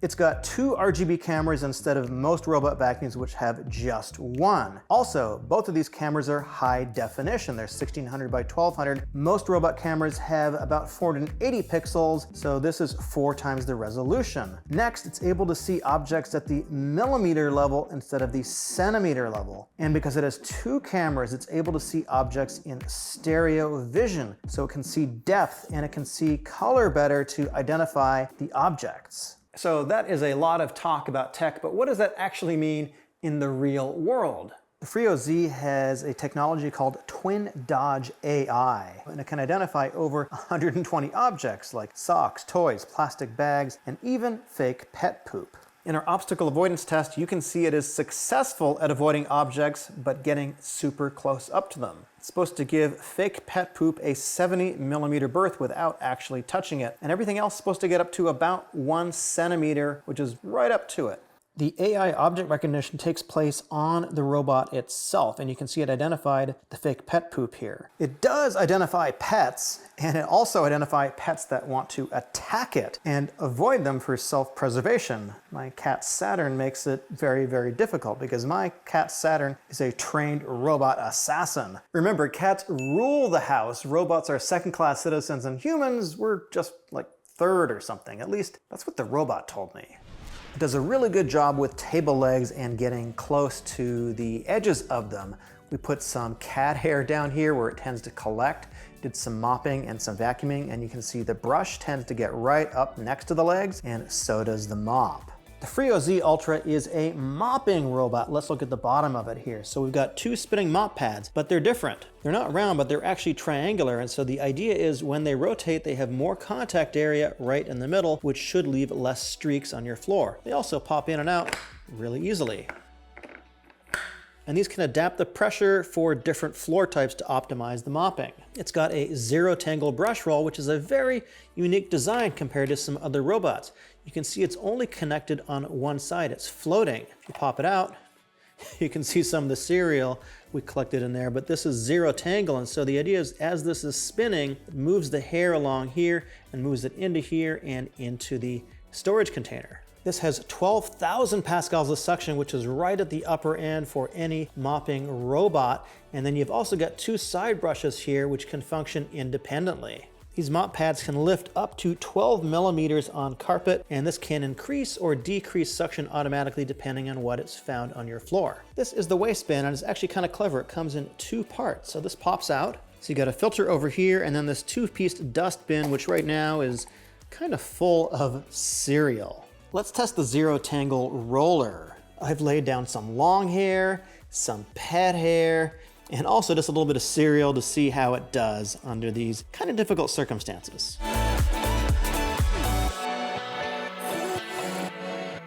All right. Task pause. Let's see how the roller looks. It's pretty good. I don't see a lot of tangles in here. Pretty effective. All ended up in here. But how good is actual pickup performance on carpet? We're gonna test it by dumping 20 grams of sand on the carpet, and then we're gonna measure before and after to see how much it picked up. See, in our carpet pickup test, it picked up a huge amount of dirt we laid down on the carpet. Stuff I didn't even know was there. All right, how much did it pick up? That looks like 100%. Excellent score. We're gonna check out mopping performance in a second, but I wanna show you something that I think is really cool. If you got baseboards, and who doesn't, you get these optional fluffy things, which are baseboard cleaning modules, and they just click right into here. And so while we're doing our mopping test, hopefully it's gonna be cleaning the baseboard. I'm gonna dump a little bit of soy sauce right over here, and what we're gonna do is we're gonna see how dirty the mop pads get, and then how clean the base station can make the mop pads after it's done.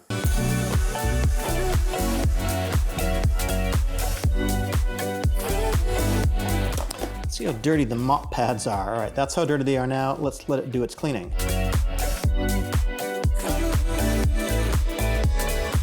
Just finished cleaning. Let's take a look. That's pretty good. They were pretty dirty. I haven't touched it at all. I think that's pretty effective. So you can see it correctly identified the liquid spill and made a special effort to go clean it, and I think it's gonna go back. So the sensor on the base station detected that the mop pads were not clean, and so it is going and it's gonna do another pass, as many as it needs to clean up this area. You can see it working in the app right here. The Freo Z Ultra uses both RGB cameras and its AI to identify the different types of dirt and then figure out a cleaning strategy to deal with each one. I'm gonna put some dry mess here, and then I'm gonna put some wet mess here, and we're gonna watch the robot figure out what to do and how to clean each type of mess. So with the serial, you can see that it goes to vacuum mode only. So the mops lift, and it's gonna use all 12,000 kilopascals, which is the maximum suction that it has. The side brushes are working, and it slows down to deal with the mess better. But let's see what happens when it finds the spill. So it switches to mop only mode. The side brushes stop, the main brush roll lifts, and then the mops go down and they start mopping. And it reduces the chances for cross-contamination because it is cleaning the dry stuff first, then it's going over and doing the wet and kind of separating those two tasks. Going back to the base station. Right now you can see it's cleaning the mop pads. You can hear it in the background, washing the mop pads with hot water. It's pretty quiet, it's not too loud. Let's take a look at those mop pads. After all that soy sauce, you can see these mop pads actually look amazingly clean. I think it's gonna go back and finish. Let's see what it does. Okay, it's doing another round of mopping.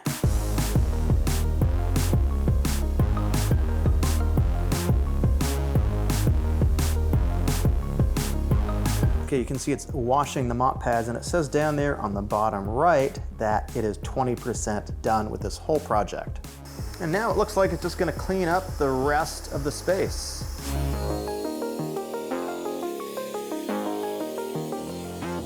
It's gone over the space a total of 3 times now. Let's just use a paper towel, see what it looks like. Yeah, it's pretty good. And this is the dustbin, and you can see after it finished the cleaning task, the dry stuff is still dry and it's not wet, and that is going to reduce bacteria and odor. We need to talk about the base station. Let's start with the basics. It's a Narwal, so I think it actually looks pretty good. It has a more simple, clean aesthetic. Doesn't look quite so industrial like some of the competitors. In the top, you've got clean water tank and a dirty water tank. This cover comes off. This is the self-emptying robot, and this bag is 0.7 liters, and they say this can be good for as long as 120 days, so maybe you're gonna empty this 3 times a year. It also has a special floor cleaner, comes out here, and before it starts mopping, it actually sterilizes the water by electrolyzing it. And it has adaptive mop washing and drying.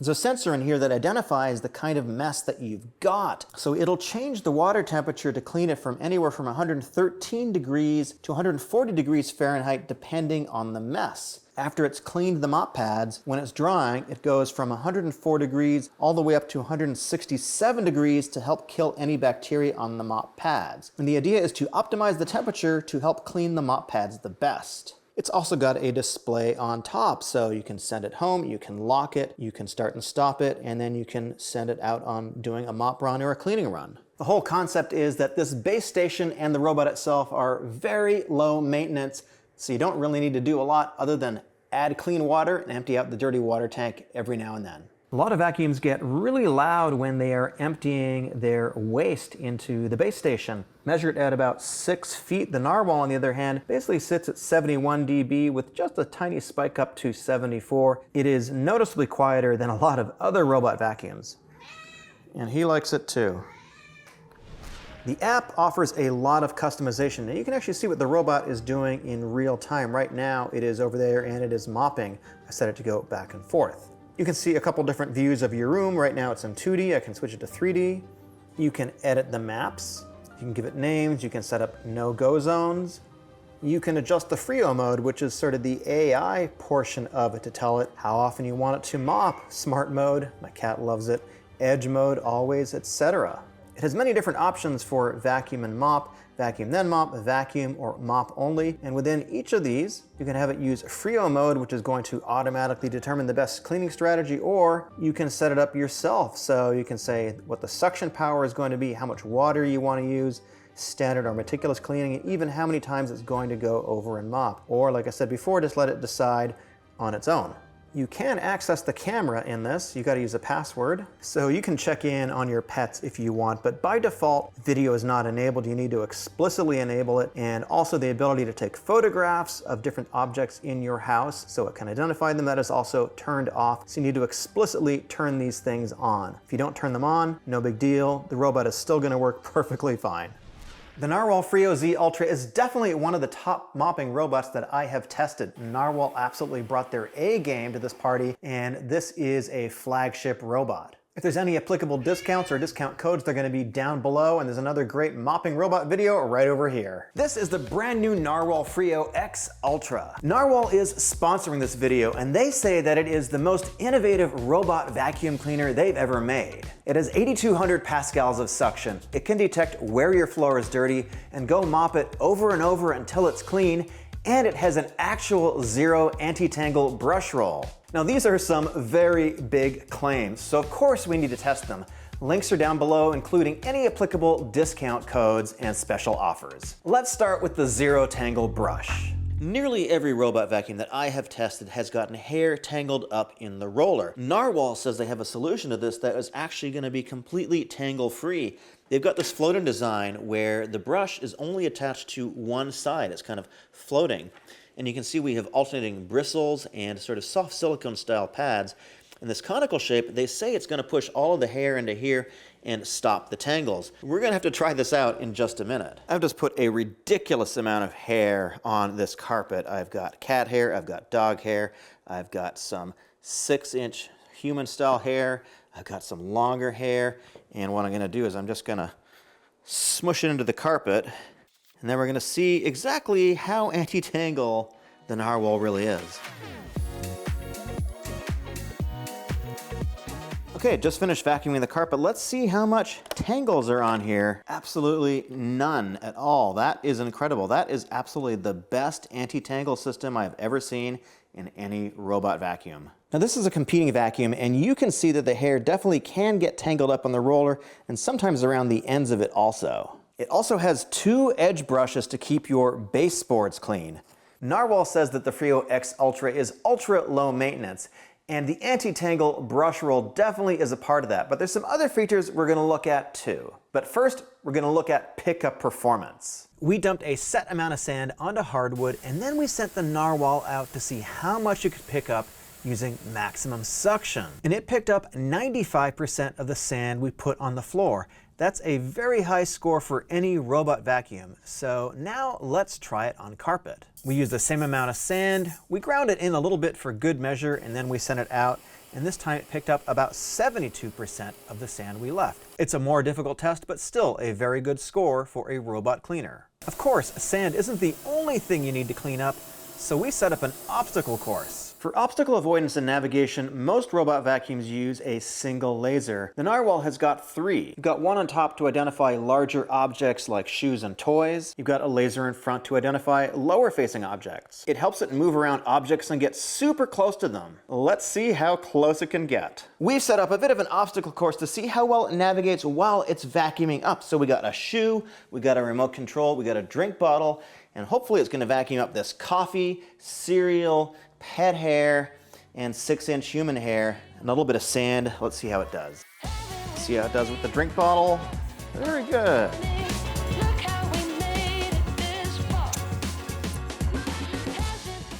It does fairly well on our obstacle course, which is mostly larger objects. Now let's look at mopping. A lot of robot vacuums have mopping pads, but Narwal has taken a rather different approach. Instead of being round, these are actually triangular, and when you have round pads, you have a spot down the middle that tends to not get very good coverage and you can leave a streak.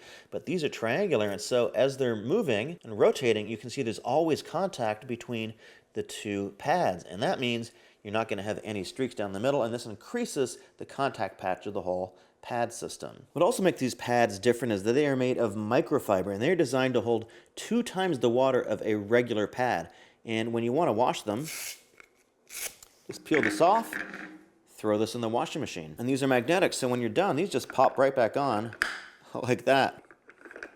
Another thing that they do to improve the mopping effectiveness is that these pads put a downward force on your floor of actually 2.6 pounds, which I think is the highest of any robot vacuum that I've tested so far. Imagine there was a vacuum that could detect where your floor was dirty and then continue to clean it until it was actually clean. So Narwal calls this technology AI Dirt Sense. Using its sensors and AI, it can go check and see if an area is still dirty, and if it is, it'll keep remopping it until the area is actually clean. It'll even go back to the dock, wash and clean the mops, and then head out again until the floor is basically as clean as you want it. We got ourselves a big old mess on the floor. I let this dry overnight. We got some soda, we got some soy sauce, we got some coffee, and we have a big old red wine stain. The vacuum is supposed to recognize where it's extra dirty and keep cleaning until it's done. Let's see if it can do it. It's heading back to the dock to clean the mop, and then it's gonna come out again. These soy sauce stains are really dried in. They're a little bit crunchy too. And you can see coffee over there too, also kind of dried in. Pretty good first pass.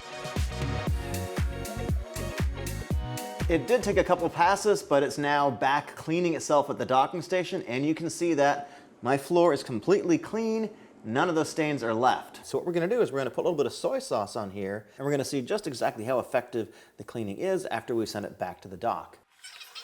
All right, let's see how clean it is. Oh, Pussycat wants to get in the action. All right, these mops look pretty clean to me. That did a really good job. It vacuums and mops in separate passes. So if you've got carpet in your room, it's going to lift up the mops by 12 millimeters to keep your carpets dry. The base station has 2 water tanks, and when you're adding clean water, you can also use this lemon and basil floor cleaner, which actually fits conveniently into the base station, and it'll add the cleaner automatically as you clean. And when the dirty water tank fills up, it gives you an alert. You can dump it out, and you're ready to go again. The Freo X Ultra has a clever way of keeping things clean. When most robots return to the base station, they empty the dry dust into a bag on the station. Narwal says that a lot of the dust can actually get stuck inside the station, so they've taken a different approach.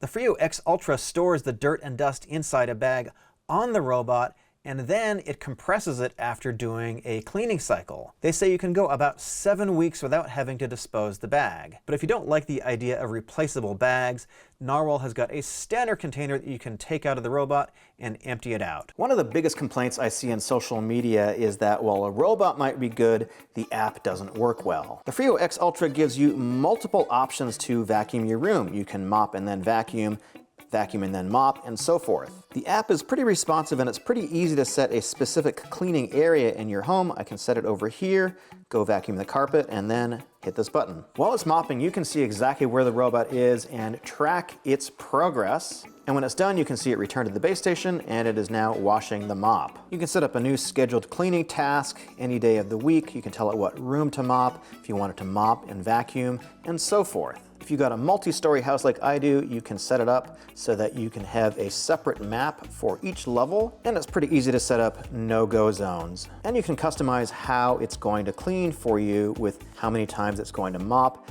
the suction power, the humidity, and if you're gonna do standard or meticulous cleaning. And if you don't have your phone with you or it's not handy, you can use this display on top to do basic functions like to tell it to go start cleaning. People always ask me how loud a robot vacuum is, so we tested it. In the default vacuuming mode, it's about 54 dB. With strong suction, it's about 55 decibels, and with maximum suction, it's about 63 decibels. And for reference, an office conversation is somewhere around 68 to 70 decibels. So it's not a loud robot vacuum at all. The Freo X Ultra is a flagship vacuum that is designed to reduce the amount of time you need to spend maintaining it. It's got very good suction, and the anti-tangle brush roll is actually the most effective and the best I've ever seen in any cleaning robot. In the entire time I used it, it never got a tangle stuck on the brush roll.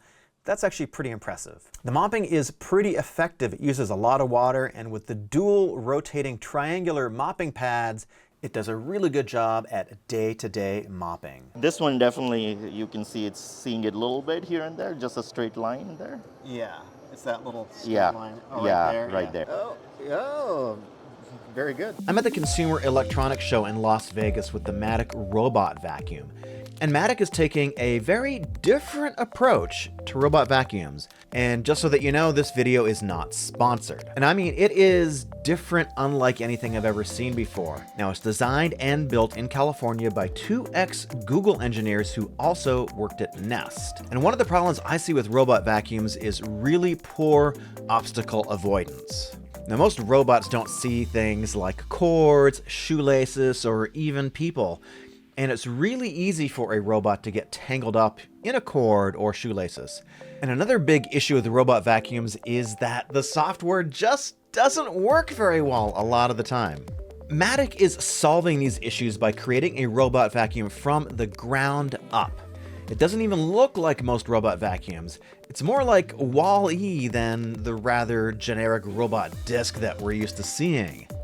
So behind this different approach they're taking is something called computer vision, and they use it to build out a 3D model of a home. So it's able to recognize static objects like tables and chairs and bookshelves and stuff, but as it's moving around, it's also creating a dynamic view of the room, so it can actually see when something has changed.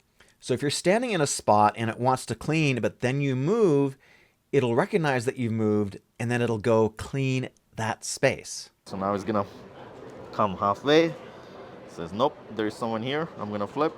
As I moved out, it might actually come and mop the area now that I've moved out of the way as well. Now, most robot vacuums build out a 2D floor plan, and they actually don't really understand where they are in space. They avoid bumping into things by using something called LiDAR, which is basically just a laser with a single pixel, and they also use a bumper in front to bump into things and figure out those are more immovable objects. So instead of using a combination of sensors, Matic targets this system by using only cameras. They use 5 cameras total. They have 4 arranged around the outside of the robot and 1 pointing up. And this is what helps them build this 3D model. And because it's entirely computer-based, it uses computer vision to understand the room that it's in, and it's also able to identify objects and things that have moved, like I mentioned before, things that move frequently like pets, toys, shoes, and people. And computer vision technology is something that the founders have been working on since the early 2000s in Silicon Valley. Now, one of the first things that I thought about with all these cameras is privacy. If you remember recently, there was a beta tester for a robot vacuum, and the robot came into the bathroom and the beta tester was on the toilet, and it took a picture of this person. And then somehow it made it onto Facebook. Now, that's something that shouldn't happen. And so what Matic has done is that they have made it so that the robot does not need to connect to the internet at all, and it doesn't send any of the data up to the cloud. So in fact, all of the processing for this robot takes place on the robot, and they're able to do that nowadays because processors have gotten so powerful. At the convention center where I met the co-founder, I found that the Matic did a really amazing job actually of identifying the furniture and the people and mapping out its environment in real time, even getting the colors down. And the app is extremely simple. You can see it is building a 3D model of the space in the convention center very, very quickly. Now, a lot of robot vacuums do have issues with hair getting tangled, and they've taken an approach that the brush roll should be pretty big, as you can see here, and instead of the wire getting tangled up, it'll just actually pop out if it does get tangled up in a wire. So the idea is to not unplug your cord, but to have the robot simply stop. So we actually went back and completely redesigned the whole cleaning system, and this is our tangle-free brush roll.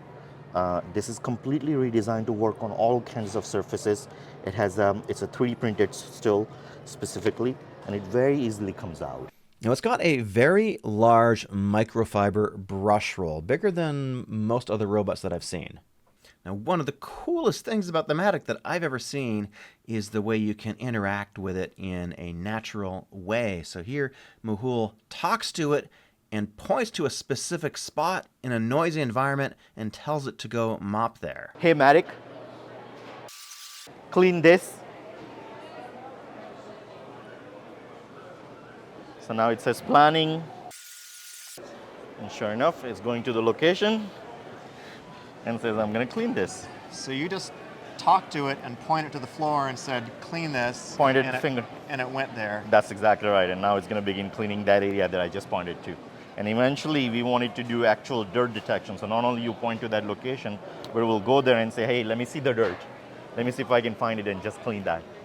Now, of course, it can detect what kind of surface it's on. So when it finds that it is on carpet, it lifts up the roller. But what's different about this is that the roller lifts up about a full inch, and that is significantly more than some of the other robot vacuums are actually able to do. So this actually should be completely fine in shag carpet and not get it wet. So another thing that makes it different is there is no large dock with it like other robots, which have a clean water tank and a dirty water tank.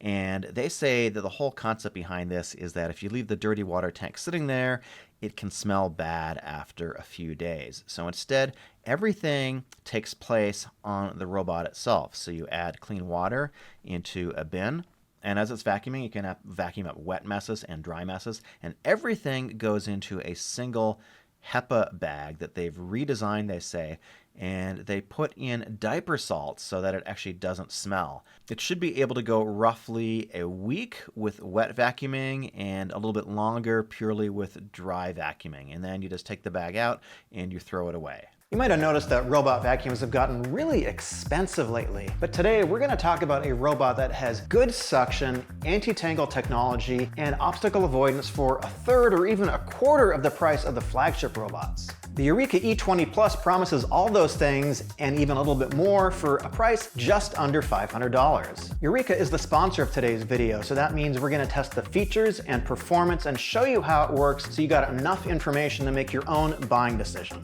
The Eureka E20 Plus is an upgrade to the Eureka E10S. It has 8,000 pascals of suction versus 4,000, so that means it's got twice the suction power. It's also got an anti-tangle brush roll, which we're going to test in a minute. And it comes with this very unique base station with this clear dust canister, and that is actually designed to save you money. And it has better obstacle avoidance technology with dual lasers, so it can actually work in dark places, like under your bed. The space station is actually quite unique. You can see that the dust canister is clear, it's transparent, so you can see exactly how much fluffy cat hair you've got in here and other kinds of dust, so that makes it really convenient. Second, there's no bag. This is a completely bagless system. If you look at the bag cost for other robots, you're going to spend maybe $20 to $25, maybe 3 times a year, so you might be hitting about $70 a year. This does not have any bag costs. And this holds about 2 liters, so this should be good for about 6 weeks of cleaning. You don't even need to empty this out very often. When the robot returns to the dock from a cleaning run, the onboard canister on the robot is going to get emptied out into this canister on the base station.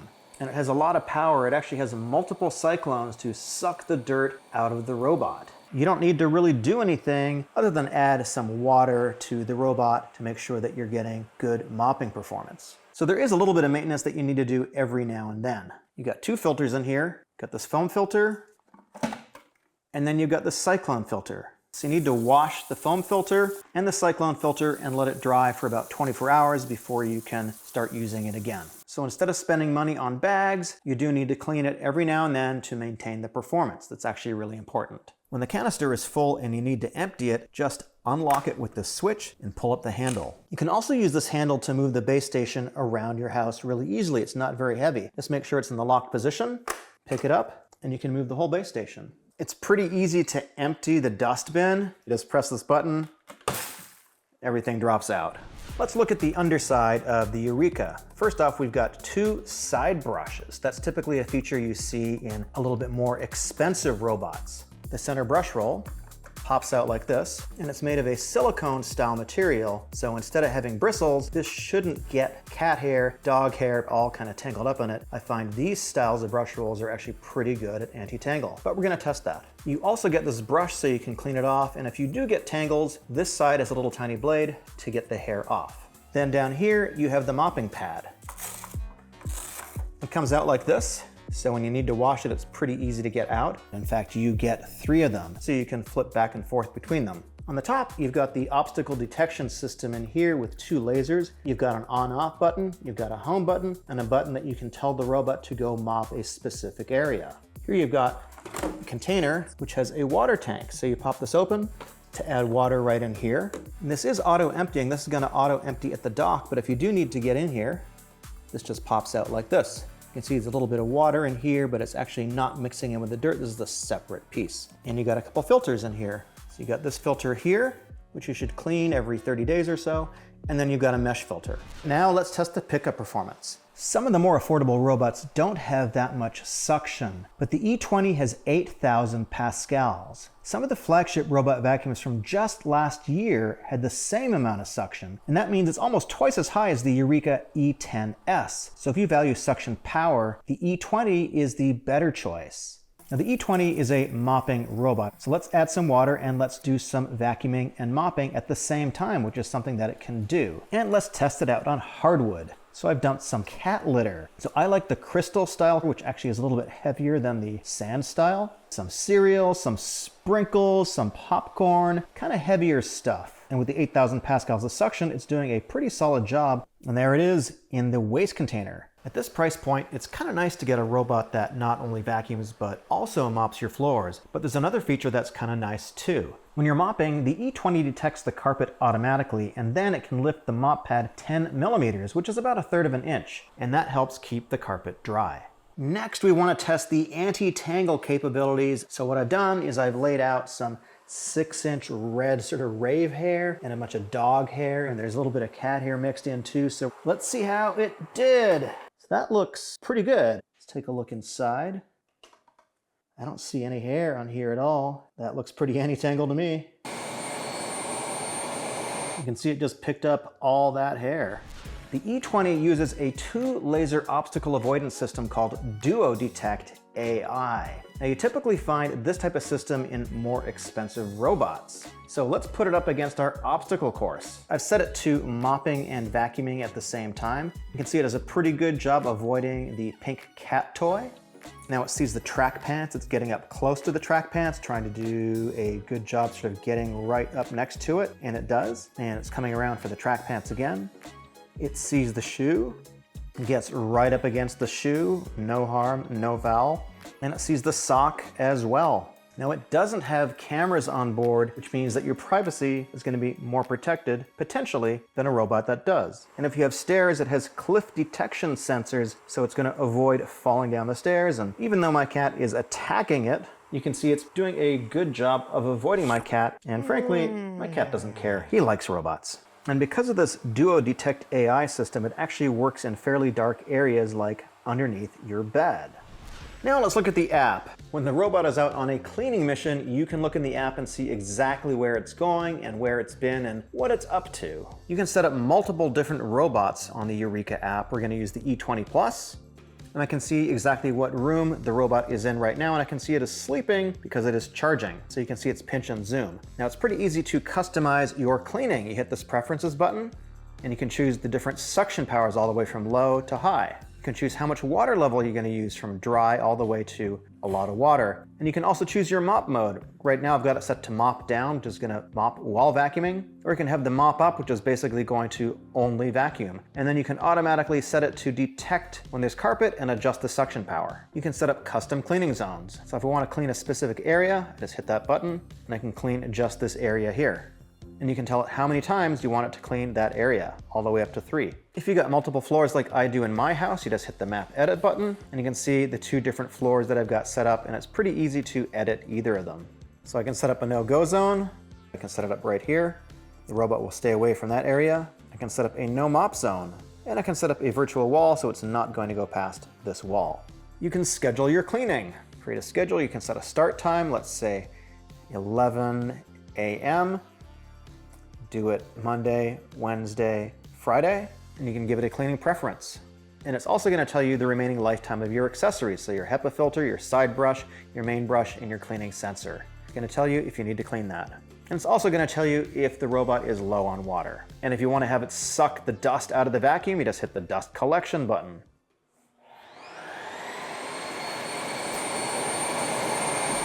If you're looking for an affordable robot that is as easy as ever and stronger than ever, the E20 Plus is a solid choice. The suction is really good. It's actually as strong as some of the flagship robots, and there's no bags to replace, so that's definitely going to save you some money year over year. It's got pretty solid obstacle avoidance and a very good anti-tangle brush roll. If you've got a family, you got pets, dogs, cats like I do, suction is going to be a priority for someone like me, and so I like the fact that it has double the suction power of the Eureka E10S. This is one of the most brilliant robot vacuums I've ever owned. This Roborock will mop and vacuum your floors, empty itself, and even clean itself. And here's why the S7 Max Ultra will make you feel like you're living in the future. But it is not without some controversy, and we'll get to that in a moment.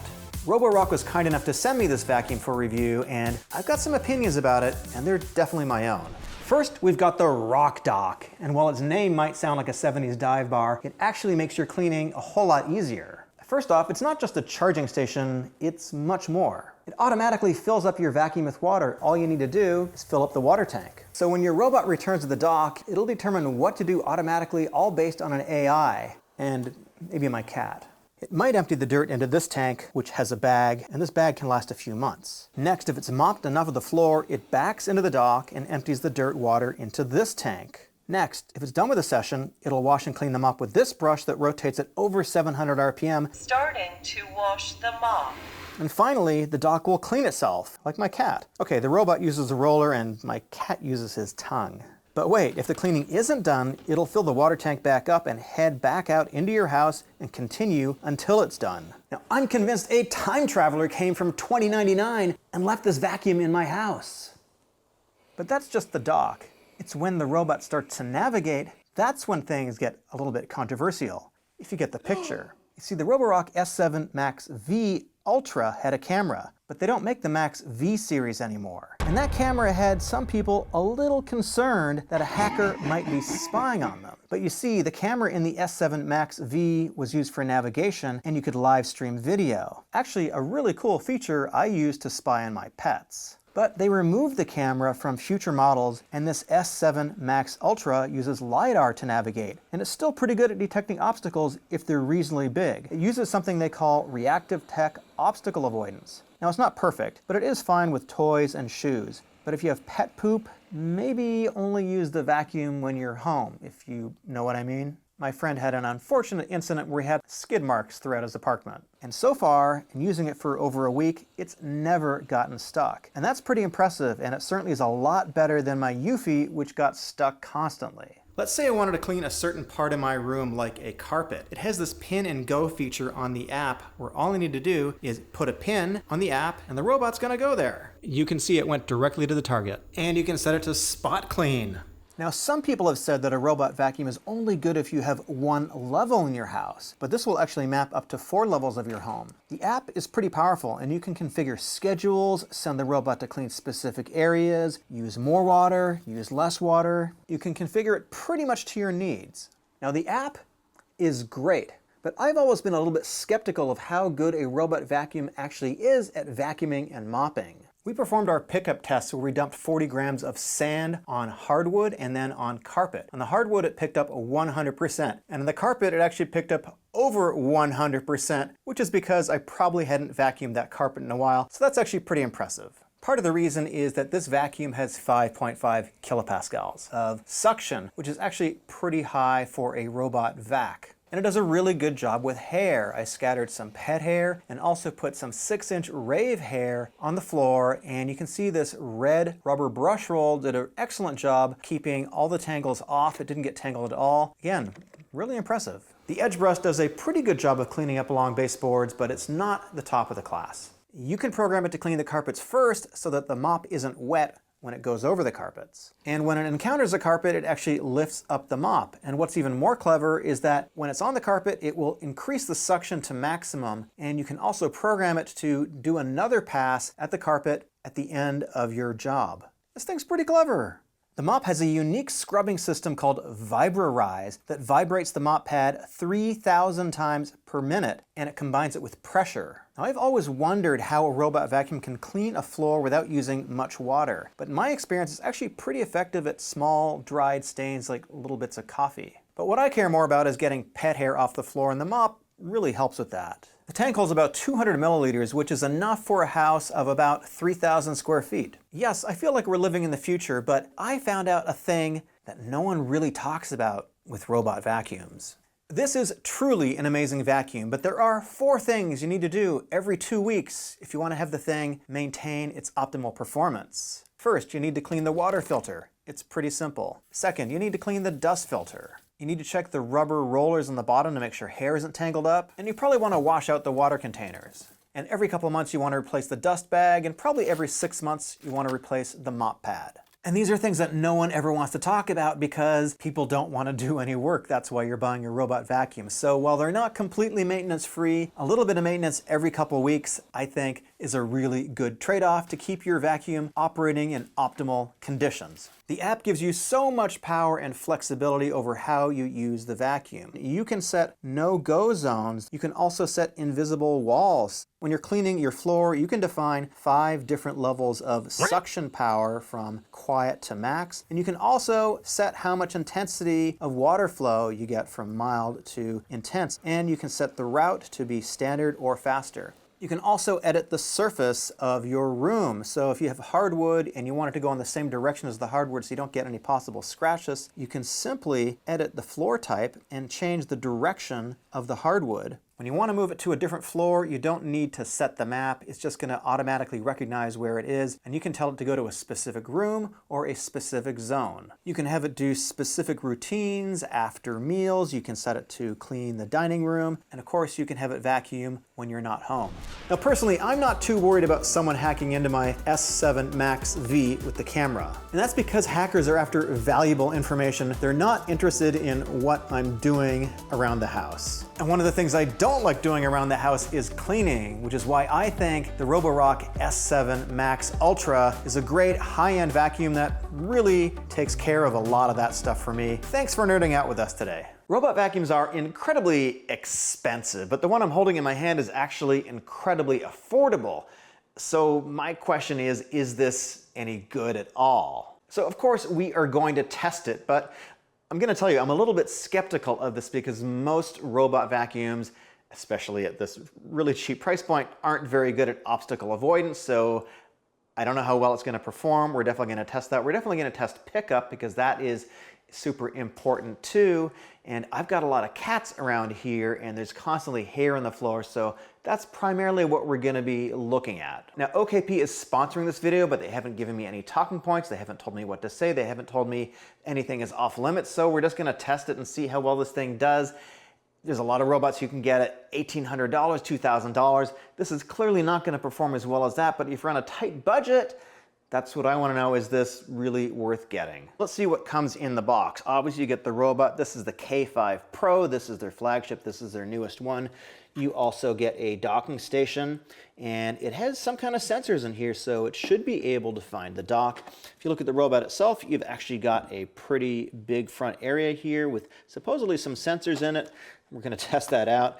Inside, you've got your dust canister over here, and you've got a HEPA filter, and this actually comes with 2 different HEPA filters. Also, it apparently comes with a cat, but you know, the cat is just part and parcel of why you'd buy a robot vacuum. Maybe you got a dog too.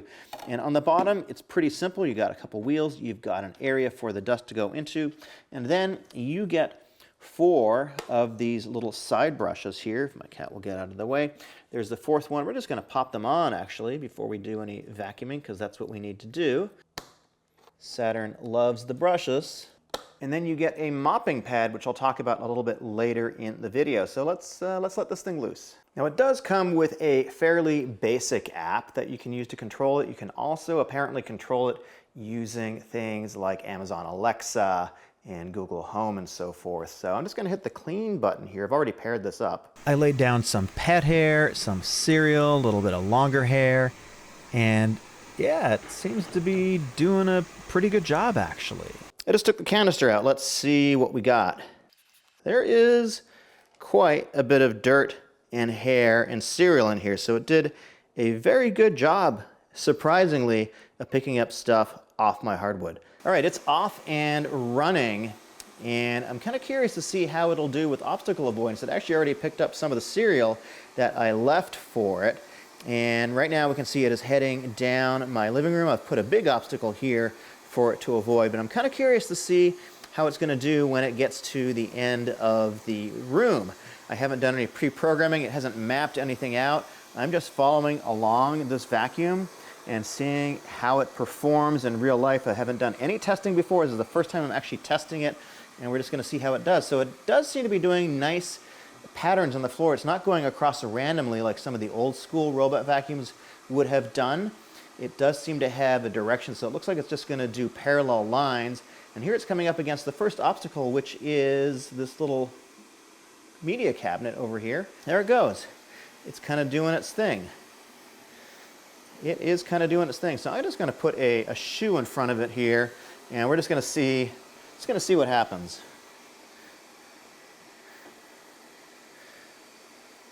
All right, well, it can avoid a shoe. That's pretty good.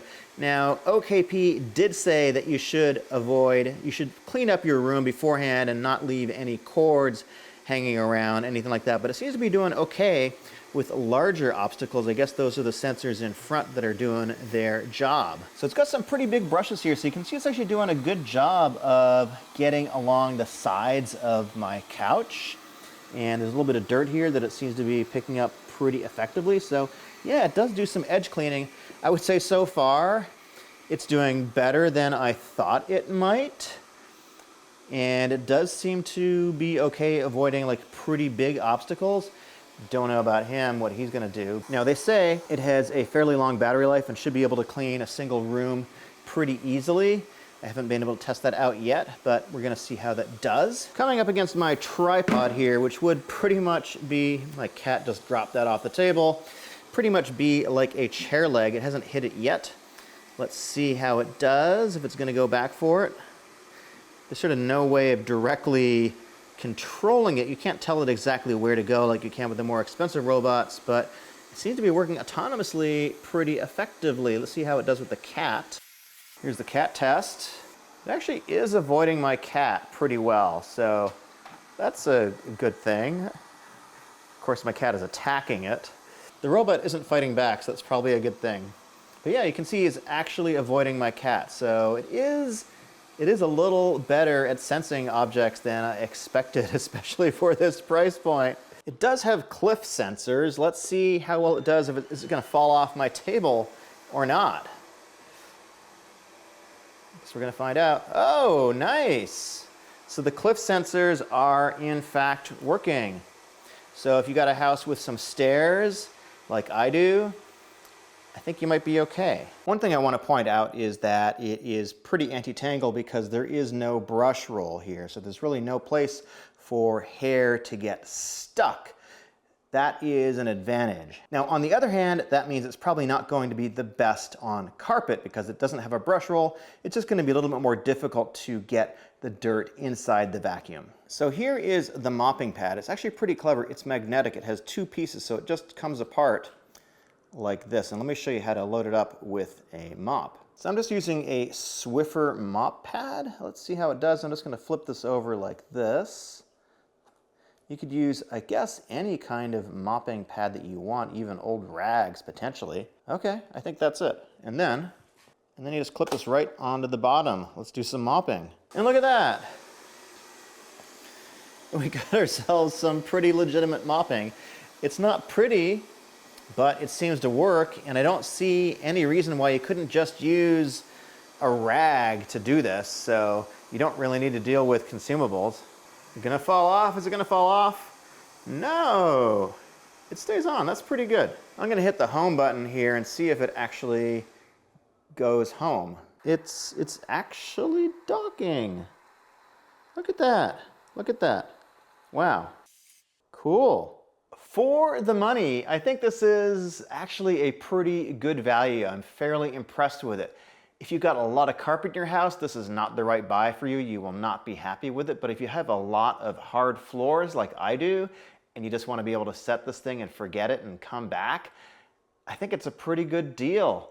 It's not worth $1,800. It doesn't cost anywhere near that. It's not as capable as those robots. But again, for the value that you're getting, I think it's actually pretty decent. This Switchbot S10 is a totally unique approach to robot vacuuming, so of course, we gotta test it. First, the Switchbot S10 has 2 completely separate base stations. Why? It's one of the first robots that can fill itself up with clean water, go do some mopping, and then come back and dump the dirty water. And that's because it connects directly to your plumbing system. This is the back of the water base station. So in addition to coming with a cat pre-installed, you get 2 separate water lines. You've got one that connects, you got the white one that connects to your water supply, and then you get this dark one which connects to your drain. But if you don't want to connect it to your home plumbing system, it actually comes with this separate piece which fits right on top. And this piece has a separate dirty water tank and a separate clean water tank. So in this video, I'm going to show you how it works in this standalone mode. Then you got a second base station, which is going to be used to charge the robot, empty the dirt into a separate bag, which comes out like this.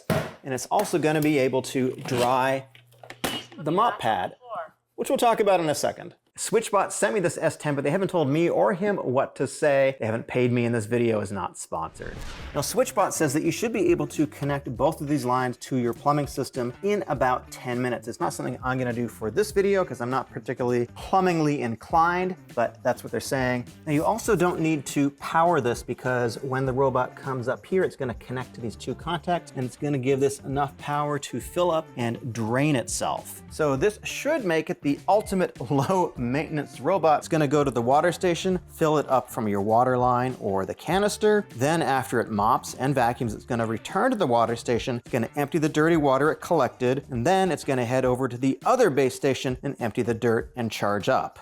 The S10 is one of the few robots that you can get that actually has a mopping roller. So the roller mop comes out like this, and it's got this little spindle over here. Pretty easy to clean. You've also got a side brush, and then you've got a pretty typical anti-tangle rubber center roller type. Just gonna get the hair and the dirt and put it right in the center of the robot. Also pretty easy to clean.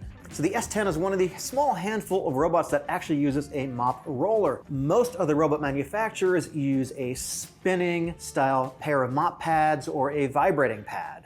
The S10 is actually one of the few robot vacuums that actually washes the mop as it's mopping. And quick side note, vacuum manufacturers, please give your robots some unique names. There are other letters in the alphabet other than S and X. So how does it actually clean the mop roller while it's vacuuming and doing its job? So the mop roller spins at 300 RPM, and as it's mopping, it's spraying fresh water onto the mop roller. Again, there are only a small number of robots that do this, and at this price point, I think this is probably the least expensive. So let's see how it works with real-world mopping. When I put down some soy sauce and some almond milk, it seems to do a pretty solid job just picking it up and leaving no residue. And that's the advantage of this style where it's actually cleaning the roller as it's going through your house because it's not moving the dirt around on the floor, it's actually picking up the dirt. Now we're gonna find out how well it picks up on hardwood. We're gonna sprinkle 20 grams of sand. I've set it to 2 passes with maximum suction. Let's see what percentage it picks up. Let's check out the results. That is 100%, pretty good. And the same test on carpet. 20 grams of sand, 2 passes with maximum suction. Let's see what we got. That is 90%, pretty solid. So I put down some cat hair and also some cereal and other stuff, and let's see how anti-tangle the brush roll is. Let's see how anti-tangle this looks. Yeah, this looks pretty good. I don't see a lot of pet hair tangles in here. I'd call that a solid result. Now, if I'm on the floor, you know, either 2 things have happened. Either I've had too much to drink or it's time for the obstacle course. The Switchbot S10 is a LiDAR-based system. As far as I know, there's no camera on here, so it's not going to be able to really detect a lot of smaller objects like power cords and stuff like that. But for bigger stuff, I think it's going to be pretty good. We got ourselves a shoe, a bowl, a Barbie, remote, and a bunch of cat hair. I'm thinking, let's put a power cord down, see what happens.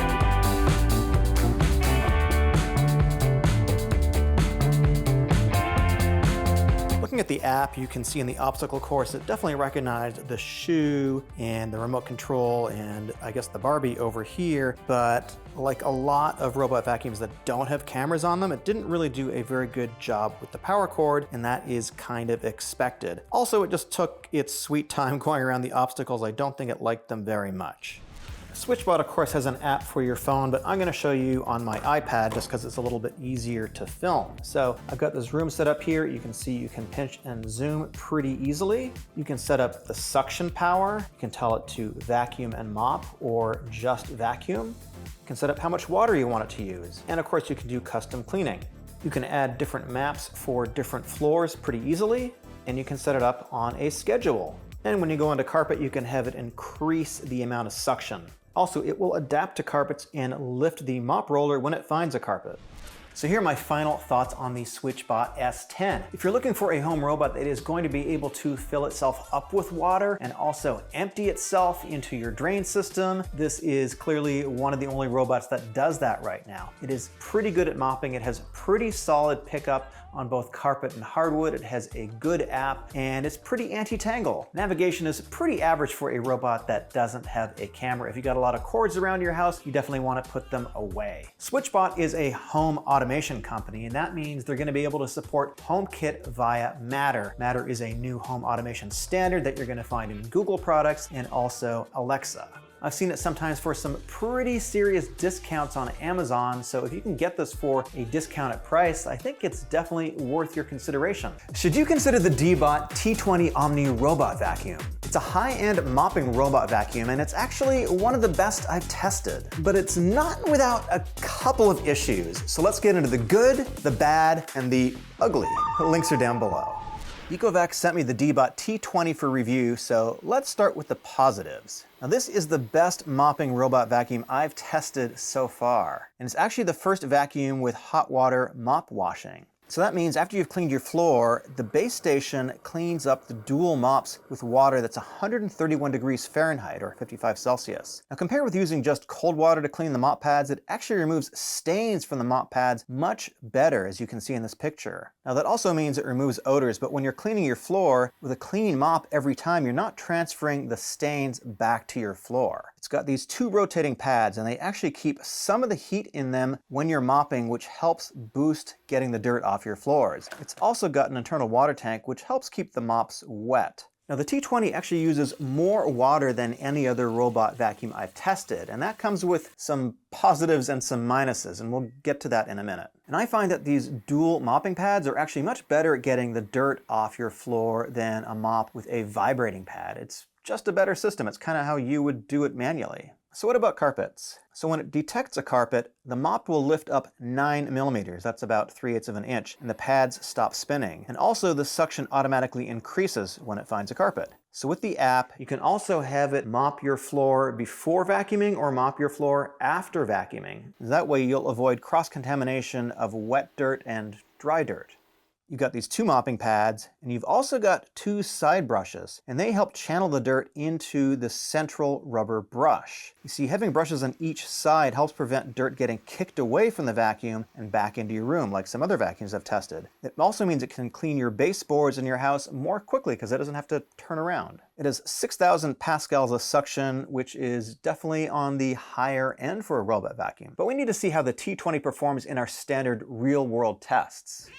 And if you're enjoying this video, just caress the like button ever so gently. We dumped 20 grams of sand on our carpet, and we set the T20 to the highest suction, and then we measured how much it would pick up. And we got 70% of the sand off the carpet. We also performed the same test on hardwood, and it picked up about 90% of the sand. Now this is a pretty difficult test, and it illuminates how effectively all the components of a robot vacuum work together to pick up dust and dirt. And actually, this did pretty well for a robot. It was near the high end of all the robots that we've tested. Now, we only tested this without the mop running. I think next time I'm gonna run this with the mop running, and I think that's actually gonna improve the overall performance and pickup. Now, a lot of you have pets like me, and I think that's actually one of the main reasons to consider a robot vacuum. We put these tufts of dog hair and cat hair together on the floor, and they're actually kind of big clumps. At first, the vacuum avoided them because the obstacle avoidance system detected them, but then I went into the app, I made a change in the setting to make it less sensitive, and it actually worked fine.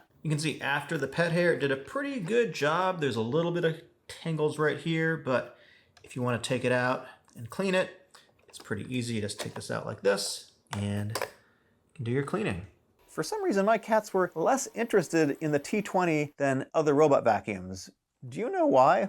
Let me know down below. It's got a built-in voice command that works pretty well if you don't have your phone handy. Okay, Eco. I'm here.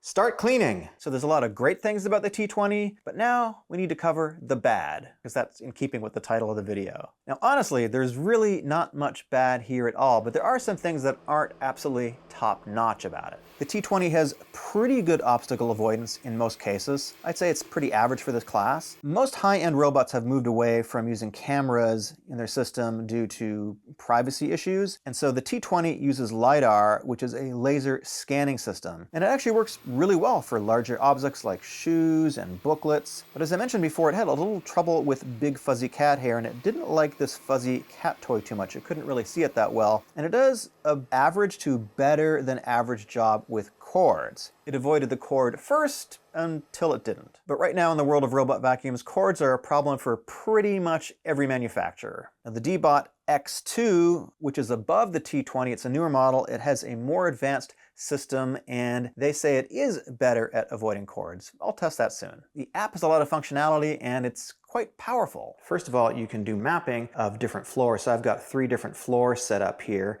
so that's kind of nice. The next thing that you can do is you can set your cleaning preference. So you can have it vacuum only, mop only, or mop and vacuum, and you can set the suction power all the way from quiet all the way to maximum suction. And you can even have it mop your floor twice. And you can of course set it to go to a custom area and go like this. Of course, you can set up no-go zones as well. Overall, it is fairly functional. You can even set up how wet you want your mop pad to be, anywhere from low, medium, and normal, and you can tell it to go back to the docking station and clean the mop anywhere from 6 minutes to 15 minutes. And it has different obstacle avoidance settings as well. So for better performance or for wider coverage, or you can turn it off completely. So it works pretty well, but it is just not quite as smooth and not as good as some of the competitors. Now, as I mentioned before, the T20 uses a lot of water, and I think that's really great because it's gonna make mopping your house, your floors, definitely more effective than most other robot vacuums. But if you have a multi-floor house, the robot's gonna need to head back to the dock every 6 to 15 minutes. And so if you're putting it, let's say on the upper floor, and you got your robot vacuum on the lower floor, you're gonna have to go and attend to it and move it back manually every 6 to 15 minutes. So it's not perfect. But now what about the ugly? Well, the vacuum looks pretty sleek, but what about the base station? Man, it is pretty big, and I don't think it really enhances the look of the room, so my suggestion is go hide it in a bathroom. I just bought the cheapest vacuum cleaner in the world, and my cat has already stolen something out of the box. Okay, we got a brush and a brush, and ooh, this is a mopping robot. You know, this is gonna be quality. You know, my expectations are just gonna be super high for this one. It's a vacuum, so what we want to know is, does it suck? We gotta try this. Let's install the brushes and put it to work. Okay, little popcorn. Shouldn't be too hard, right? Oh, okay. Let's take a look. Whoa! I am completely shocked. How about some cat hair and a little bit of rice? I don't see the cat hair. Let's see how good it is at cliff detection. So the big question is, how much do you think I paid for this? Let me know. $100 versus $1,500 robot. How many pieces of cereal can it eat?